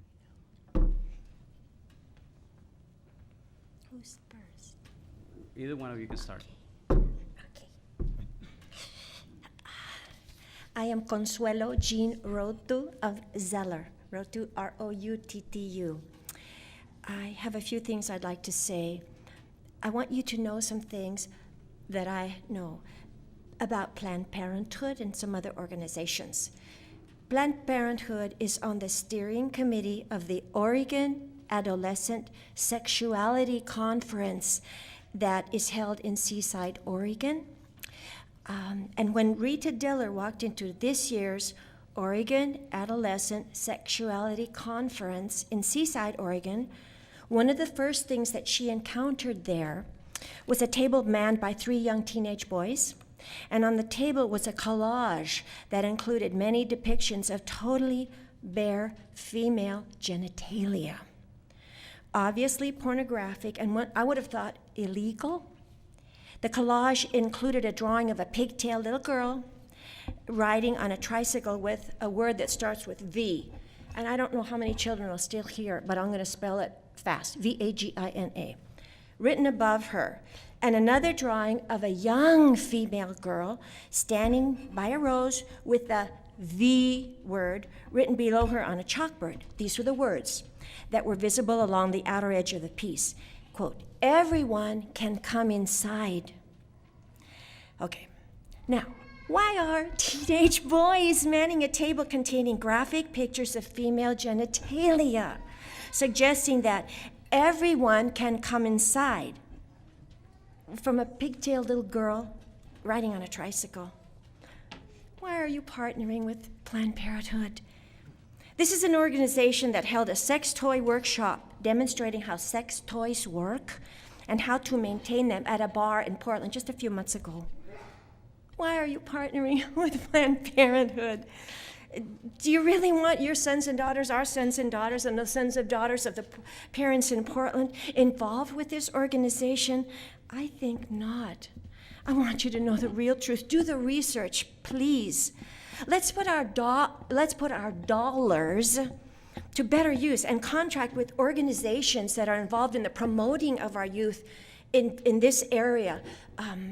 In their adolescence, and Planned Parenthood aims for quite a bit younger too. And this organization, and there are other organizations like it, but this one's that I'm quite familiar with is Northwest Family Services. They deal with the whole family, from the young to the older. It's wonderful.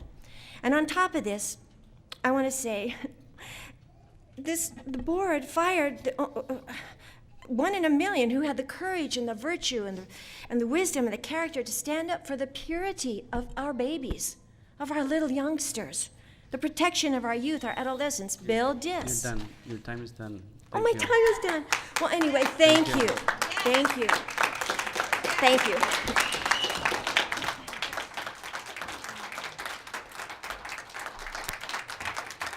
Go ahead. Hi, thanks for opening up this opportunity to speak. I spoke with y'all in April, I believe it was, at Wilson, and I was fired up. I was ready to go. I knew we were going to have some staff cut, but I felt like there was some hope. And I talked about wanting to build a nest for our children and our families of Portland Public Schools. So what did I do? I have written 15 letters to the governor and the legislator. Unfortunately, I haven't even gotten a form letter or response from anyone. That feels really bad. I think I can tell a compelling story. Short, one-page letters, stories about parents and kids at our school, and what happens when we keep chipping and chipping and chipping at our staff. So on Friday, the kids at our school found out about some of the staff losses that we're going to incur for next year, despite a stable budget. My kids are already in 30-plus classrooms. It's really hard. They didn't start out in 30-plus.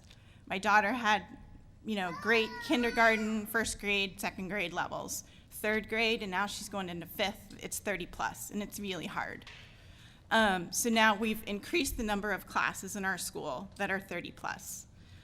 Pretty much all of them, I think that's where all of them are going to go, and it's really hard to have a classroom with those levels of small kids.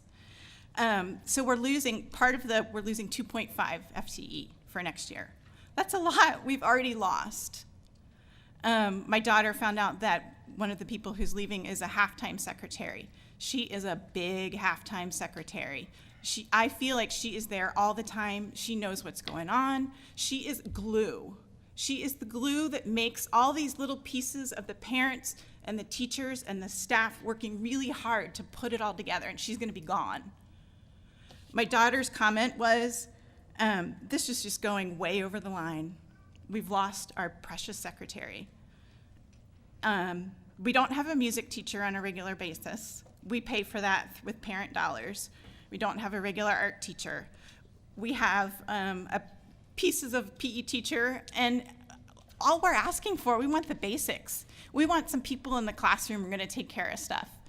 I asked the secretary, we have 7,366 hours of volunteerism in our school. That's people in the classroom who've logged into the system. It doesn't matter. We have people who are not logged into that, who have worked on our carnivals, our fundraising, all these different efforts. I run a math detectives groups for my child. We are tired. We're tired. We're worn out.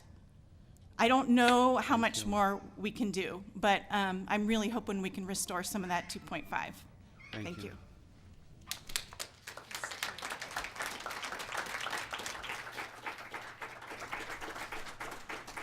Again, thank you everyone for their comments. I know it's a bit of a stretch in regards to the comments, but again, we're discussing budget and people are talking where we invest.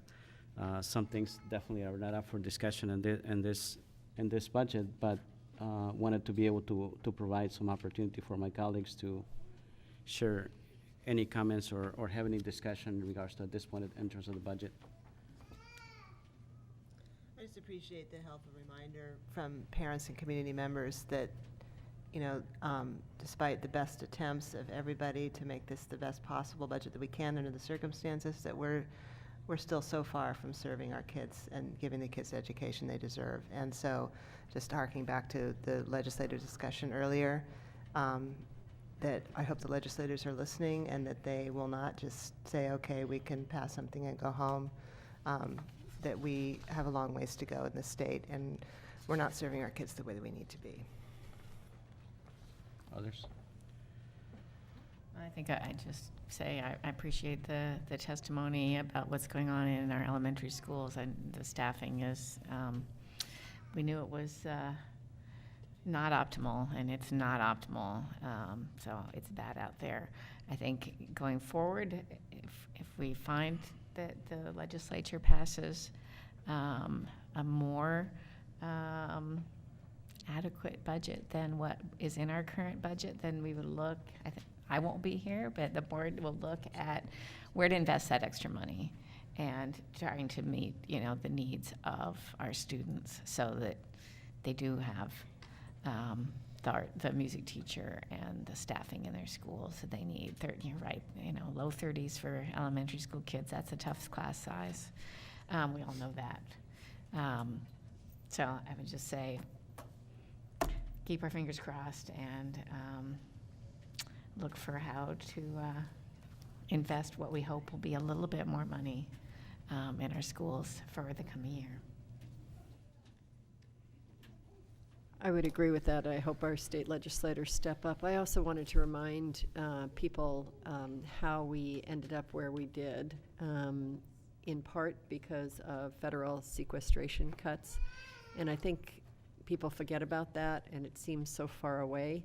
But to the extent that we can also be contacting our federal delegation, Portland Public Schools suffered about $2 million, I think, as a result of federal sequestration cuts. And those cuts typically hit the most vulnerable in our population. So in terms of education, you're talking about Head Start programs, you're talking about Pell Grants so kids can go to college, you're talking about special education programs for emerging bilinguals, Title I. I mean, there's a whole variety of programs, and all of those programs are, really basic services for the most needy in our community.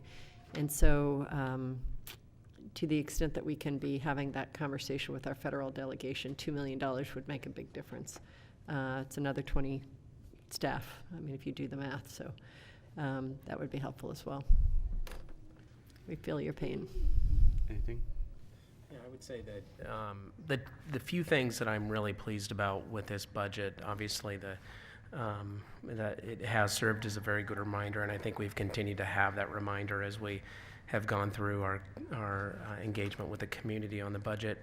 But the few bright spots in this, one is that our budget isn't secured based on a bailout from the city, which I think is a huge step towards stability with continuing to fund teachers in our classrooms. The second is, I think an opportunity that we took based on community feedback to invest in reevaluate some of the investments that we were making outside of classrooms and reinvest those resources into high schools. And then I think the third is quite frankly the realigning our budgeting towards to better reflect our equity commitment. And the last one, I think, being relatively groundbreaking, certainly for our district, but for districts all over the state and all over the country. So I wouldn't, it's hard to say this is a truly stable budget when you're so far below and a good model for funding, but given what we've seen over the last 2 decades, we're inching closer to that, and I think there is hope for the future, and there's hope certainly that I have in our legislator that they'll start to make those decisions that are good for kids. So again, I don't want to necessarily repeat what everyone said, but I think that it's an important reminder in regards to the process for us, and I think for us as board members, coming to this point has been more of a compromising of our own perspectives and trying to come up with what would be what we can be able to put forth at this point in time. I mean, I think that my colleagues have known that have always argued for greater investment in regards to early childhood, elementary, particularly the third grade reading. And also, how do we deal with the transitions in particular, to high school and that investment? I think that we have managed to keep some of that in place, and I think that if the district comes in with the opportunity of getting more money in, then I would hope that those that remain on the board would think about those things that were discussed previously in regards to what's our strategic investment. What is it going to move us forward in regards to what we're trying to accomplish? And to the parents, I think it's important to continue to advocate, I think, for that investment in terms of, my bias, of course, early childhood and also elementary school. Because I think, it sets, the path for later. But at this point, I think it is important to also, my perspective, I think, acknowledge those things that are not, we're not, I think at this point, trying to come up with, okay, let's put my project at this point in time and see if I can get some more money in reserves. I think clearly, if we look at assessing where we were at as board members, there was a strong majority of the board that was very hesitant to dip any more in terms of reserves. And I think that's the reality of it. So it's to put forth a proposal to that effect is just more like grandstanding rather than any political reality. And I'm not into those things, particularly since it's my last meeting. So the board will now vote on resolution 4775. All in favor, please indicate by saying yes. Yes. All opposed, please indicate by saying no. Resolution 4775 is approved by a vote of 6-0 with Director Belisle, 6-0, I'm sorry, with Director Belisle absent. Thank you. We have, we have received over the past months, a monthly update on the capital improvement bond, and Superintendent Smith, we also have another one this month. It'll be my last one, so. We do. And actually, Jim Owens, who's the Executive Director of our Office of School Modernization, and Paul Cathcart, who's a Project Manager in the Office of School Modernization, will provide us with our report this evening. Thank you.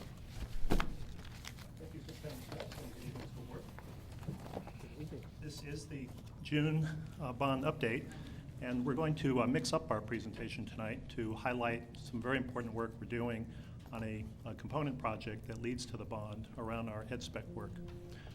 With me tonight is Paul Cathcart, who has just been a superb individual to lead this effort and to collaborate with community, with teachers, and with kids to highlight what's really important about our facilities and how our facilities support our teaching and our program and curriculum. I would add that in your board packets, you have the balanced scorecard update. I'm not planning to present that tonight, but if you have any questions about it, I'm happy to respond to any questions after we're finished with our EdSpec presentation. I would point out that we haven't seen substantive change over the last month, that we're poised to begin our construction phase work at our schools for this summer, the 6 schools that we're going to be working on, and so we're well on our way. So with that, I'd like to introduce Paul to walk us through the educational facility visioning. Thank you, Jim. Director. Good evening, directors, Chair Gonzalez, Superintendent Smith. Thanks for the opportunity to be in front of you tonight and give you a brief overview of the district-wide educational facility visioning that we've been conducting over the last few months. I'm just going to give a brief introduction to it, but the majority of my presentation are some audio and visual representation of what we've been hearing from the community and the conveners that have pulled a lot of our community conversations together. So district-wide ed specs are being developed as part of building design characteristics that will inform the design of schools undergoing renovations as part of the district's capital work. So this project has been divided into a couple of different phases, the first of which is the visioning process. And the intent behind this is to produce a vision that will guide future design of all district school buildings, including and especially the capital bond work. To take on this visioning process, we initiated a number of community conversations involving segments of the community that to date have not really been represented at the table with PPS, and really tried to focus on those representatives of PPS that are existing and emerging constituents. So we were very fortunate to have an executive advisory committee help us lead the design of those community conversations and the project overall. Within that advisory committee, there were a number of conveners of community conversations, and I want to especially thank those, including Director Morton, who helped us convene a meeting with NAIA Family Center, and I believe Kevin and Andrew are in the audience. They were student participants and both convened some very good sessions with students and the Vietnamese parent community. So overall, we had 16 community conversations, more than 360 people participated, and we just recently concluded an online survey, which more than 200 people commented to that. So the notes from all these conversations can be found at the web address here. And what I'm going to give you this evening is just a very brief overview. The notes, the conversations are very rich, they're very deep. They include the community's thoughts about the future of facilities, but also about the future of schools. And we're asked people to bring together their vision and what that would feel like. So I'm going to move into kind of an overview of that and may interject along the way, but I want to give you a flavor of what the conversation has been via a couple of community conversations that we've had videotaped, some audio summary of the visioning summit that happened on May 28th, and then some synthesis of the thoughts that will conclude my presentation. So here we go, I hope.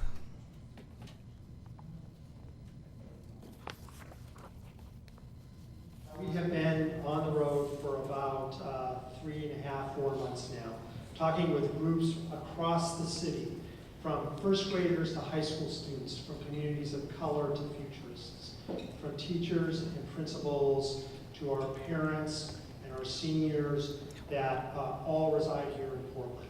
And all of you have had something to say about what you hope for Portland Public Schools, and what you hope it can become and grow into, and what you see the future for Portland to be. Like more club sports, more after-school, sun-school things to help out. Should feel more comfortable when they come into a school, because I know when you're coming in out of middle school, you're probably really nervous about high school. So like more like people to greet you on your way in, something, or like make the building just feel more welcoming. Like, yeah, welcoming. But like also have classroom for like students to have an opportunity to study for themselves. If they have like study hall, like have their own room with comfortable things, and like to make them feel like home and be like more comfortable to be able to study in it. Sure. So I think it's better if we have like multiple classrooms that teach the same subject instead of just one, and everybody crams into that one. Okay. I think we should have more support for performing arts, like choir and drama. Is what we should be glorifying, rather than just, you know, like, oh, if you play this sport, you're great. If you do the other two, yeah, awesome. This is Efficient and easy, they can work with students. That's. I think that's it's an entirely important point. So I think that every high school should have some sort of childcare program, so that they know that their kids will be safe while they're in school. It also capture that sort of like getting work done atmosphere. I don't know how.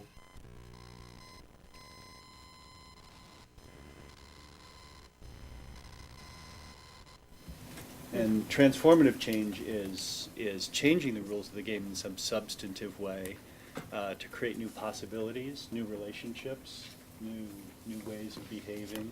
All the money's gone, so now people are having to invent these new methods. Hearing that our tax base can't support schools, hearing that we can't respond to this accepting process, I feel like my generation's gift to our society will be figuring out how to be innovative on the capital side. Because my view is that we do have enough money. What we don't have is the right priorities. So dollars for education may be scarce, but learning is fundamentally abundant. Is to always keep true north of purpose and cause awakened. The thing that fuels learning is motivation. And so I feel like the real underlying issue is to find a way to tap into the motivation of every child that goes through the school system. Right. How do you make it safe for grandparents to come into a school and feel like they can participate, that the neighborhood can come in, that everybody in a community is thought of as responsible for the learning of everybody else in that community? If you can create space that allows teachers to learn from students and show that learning is good, even as they learn from students. Actually, we've got a school that needs to be porous, but it needs to be a container, right? That's interesting. Right, so that's a good paradox. So that as we think about schools in the district, it's not a district school that looks alike, feels alike, does the same thing. Schools in different parts of the district are different. And they respond to the community in which they're helping build a better community. And transformative change is changing the rules of the game. So this is just a visual of the words. That we are in a fundamental structural change in education. This is the vision And summit. in that structural change, what goes up may stay up, what comes down may stay down, because 80% of the world is structurally changing now. And it's changing under the feet of our young minds, and we have to equip them with new creative capability that even we don't know how to get. How do we work that? Missions narrow your focus into an exercise. Causes expand your focus so you become bigger than life itself. Missions give you direction. Causes give you the opportunity to create direction. Something's going to happen. You can't even stop it. Something's going to happen. Flexible, I think, means that they're not rigidly built based on a vision that is short-sighted. Sustainability has to do with making sure that the community is involved in every process, every step of the process, design, development, and then implementation, and continues to be involved after the buildings are complete. And workable just means functional and satisfying the needs of all the stakeholders involved. Using neuroscience to study what our clients, our students, what's going on in their brains. Their brains are different now than our brains are. Like literally, they are wired differently. Using internships with individuals, and then finally have our facilities be multi-functions, have them be a library, have a library be part of that wing, have there be health clinics and community centers. And we shouldn't be constrained by the existing historic structures. Each one of those structures has a memory that that community holds on to. So part of the conversation we tried to summarize at the Vision Summit on May 28th, and came into a broad category of teaching and learning, and we asked participants to vote on the subheadings. And so as part of that, we took those statements and read them aloud and had participants vote on some of these statements, and I've pulled a few of them out here. The district will ensure that all Portland students have equitable opportunities to succeed, and all schools have the resources to meet the unique needs of their children. Every school will be an inspiration to its students, staff, and community, and a vibrant and exciting place that celebrates growth and learning. Every school will be the center of its neighborhood, welcoming people of all ages for activities that reflect local cultures, needs, and interests, and that contribute to an expanded learning community that enriches both the school and our city. We heard a lot on this front. Has to do with school design and material selection that will enable efficient operations and effective maintenance, which together ensure cost savings over the building's useful life. A great number of comments in this area as well. So the comments you just heard were indicative of those that tried to summarize the 16 community conversations. That was just a sliver of what we heard. And the intent tonight is kind of give you a visual and audio collage of what we've heard. We'll come back to you now that the online survey has concluded and develop a vision document that will go to our advisory committee and community conveners to ask the question, did we hear you correctly? And once we receive feedback from there, we'll bring that vision document back to the board, likely in August. The second part of the educational specification project, the ed specs themselves, will likely come before you in September, and we're currently working with teachers and administrators beginning those conversations to get more specific about what we want to see in the future of our schools. So this is just kind of an update, literally, of where we are with this visioning process. It's been very rich, very deep, and I would encourage you to read, if you haven't already, the notes from the community that have spent a lot of time and given a lot of their thought and talents behind this. So with that, I'd be happy to answer any questions you might have. Thank you.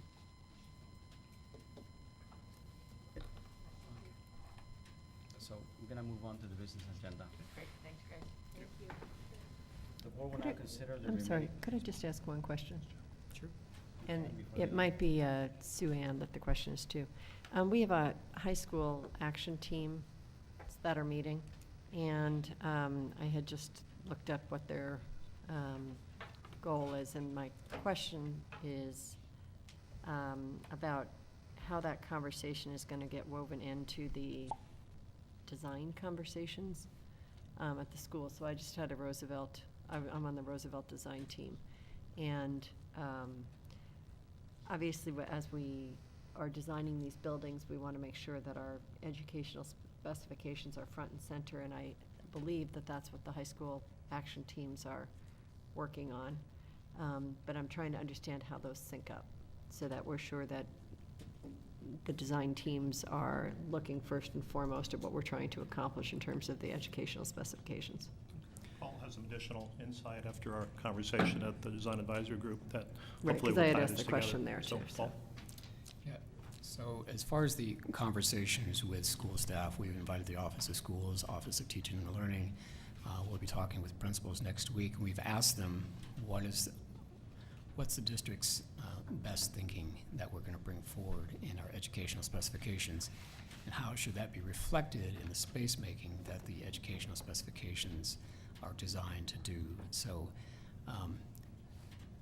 I think the high school, where those two will sync up, is to have that reflected in the educational specifications that will then go on to the design teams and the design advisory groups that can look at that specifically for each school.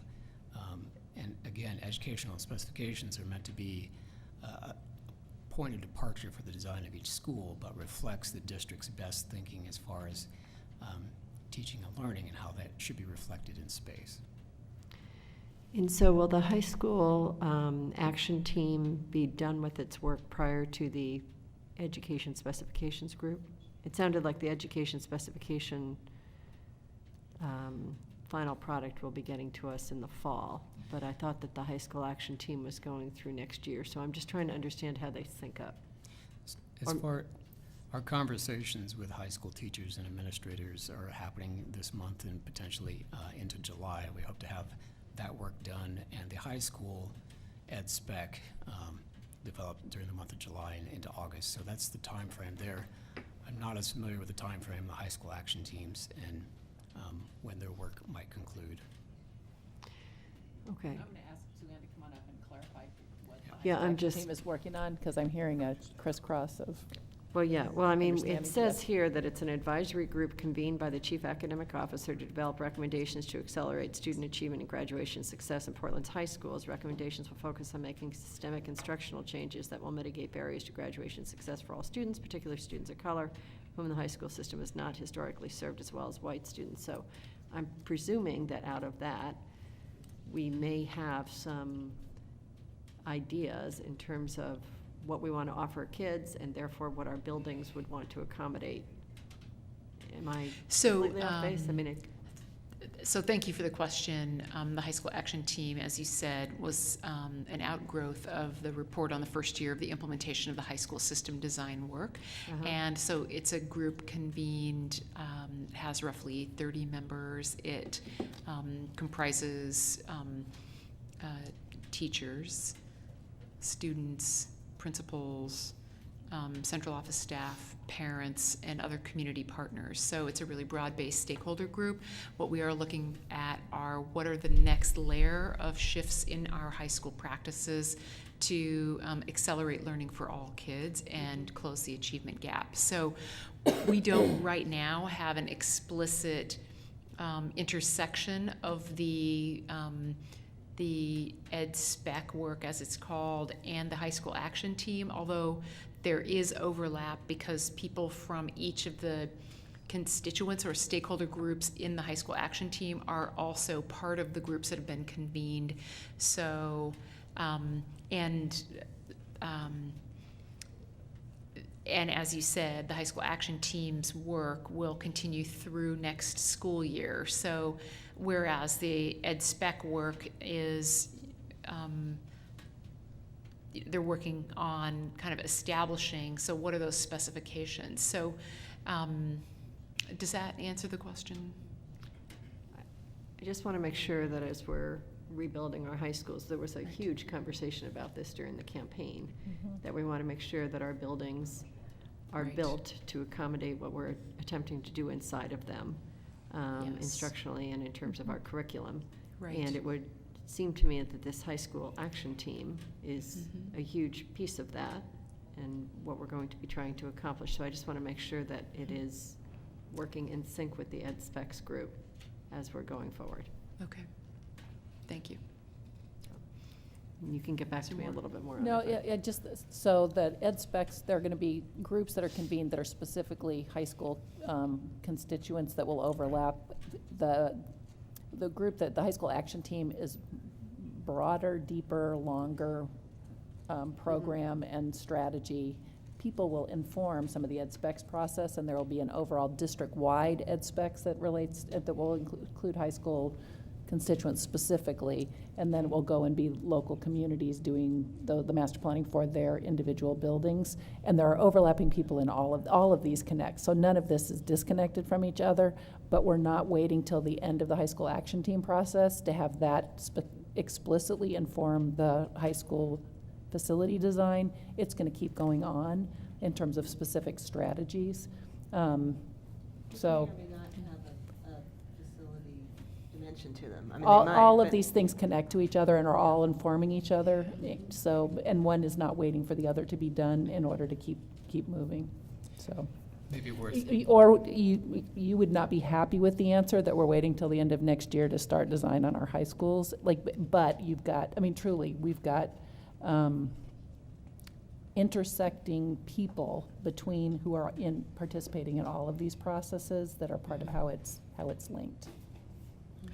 Maybe worth noting too, the ed specs themselves are meant to be a living document, updated We'll keep periodically, along with a long-range facility plan to kind of follow behind wherever the trends are with program delivery in the district to change and provide spaces that are current with what the program is trying to deliver.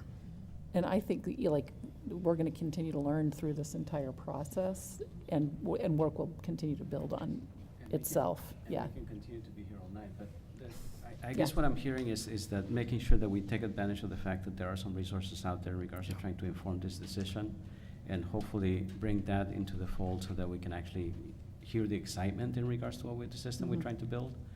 And that coming across so that people see that we're trying to deal with the educational vision that we're trying to build, but also, you know, the actual structural stuff that we're trying to address in this process. I thank you again for your presentation. I know my colleagues look forward to more of these discussions, but we need to move on. Thank you. Okay. Thank you. So the board will now consider the remaining items on its business agenda, having already voted on resolution 4772 through 4775. Ms. Susan, are there any changes to the business agenda? No. Do I have a motion and a second to adopt the business agenda? So moved.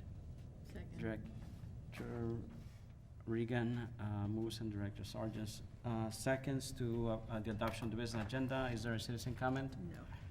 Is there any board discussion? Nope. Okay. The board will now vote on the business agenda. All in favor, please indicate by saying yes. Yes. Yes. All opposed, please indicate by saying no. The business agenda is approved by a vote of 6-0 with Director Bilal absent. Do we have any announcements before we adjourn? The only announcement that I have, I want to thank the voters for providing me an opportunity to serve on the board, and also for releasing me from that that responsibility. The next meeting of the board will be held on Wednesday, July 17, 2013 at 5 p.m. The regular meeting of the board is now adjourned. Thank you.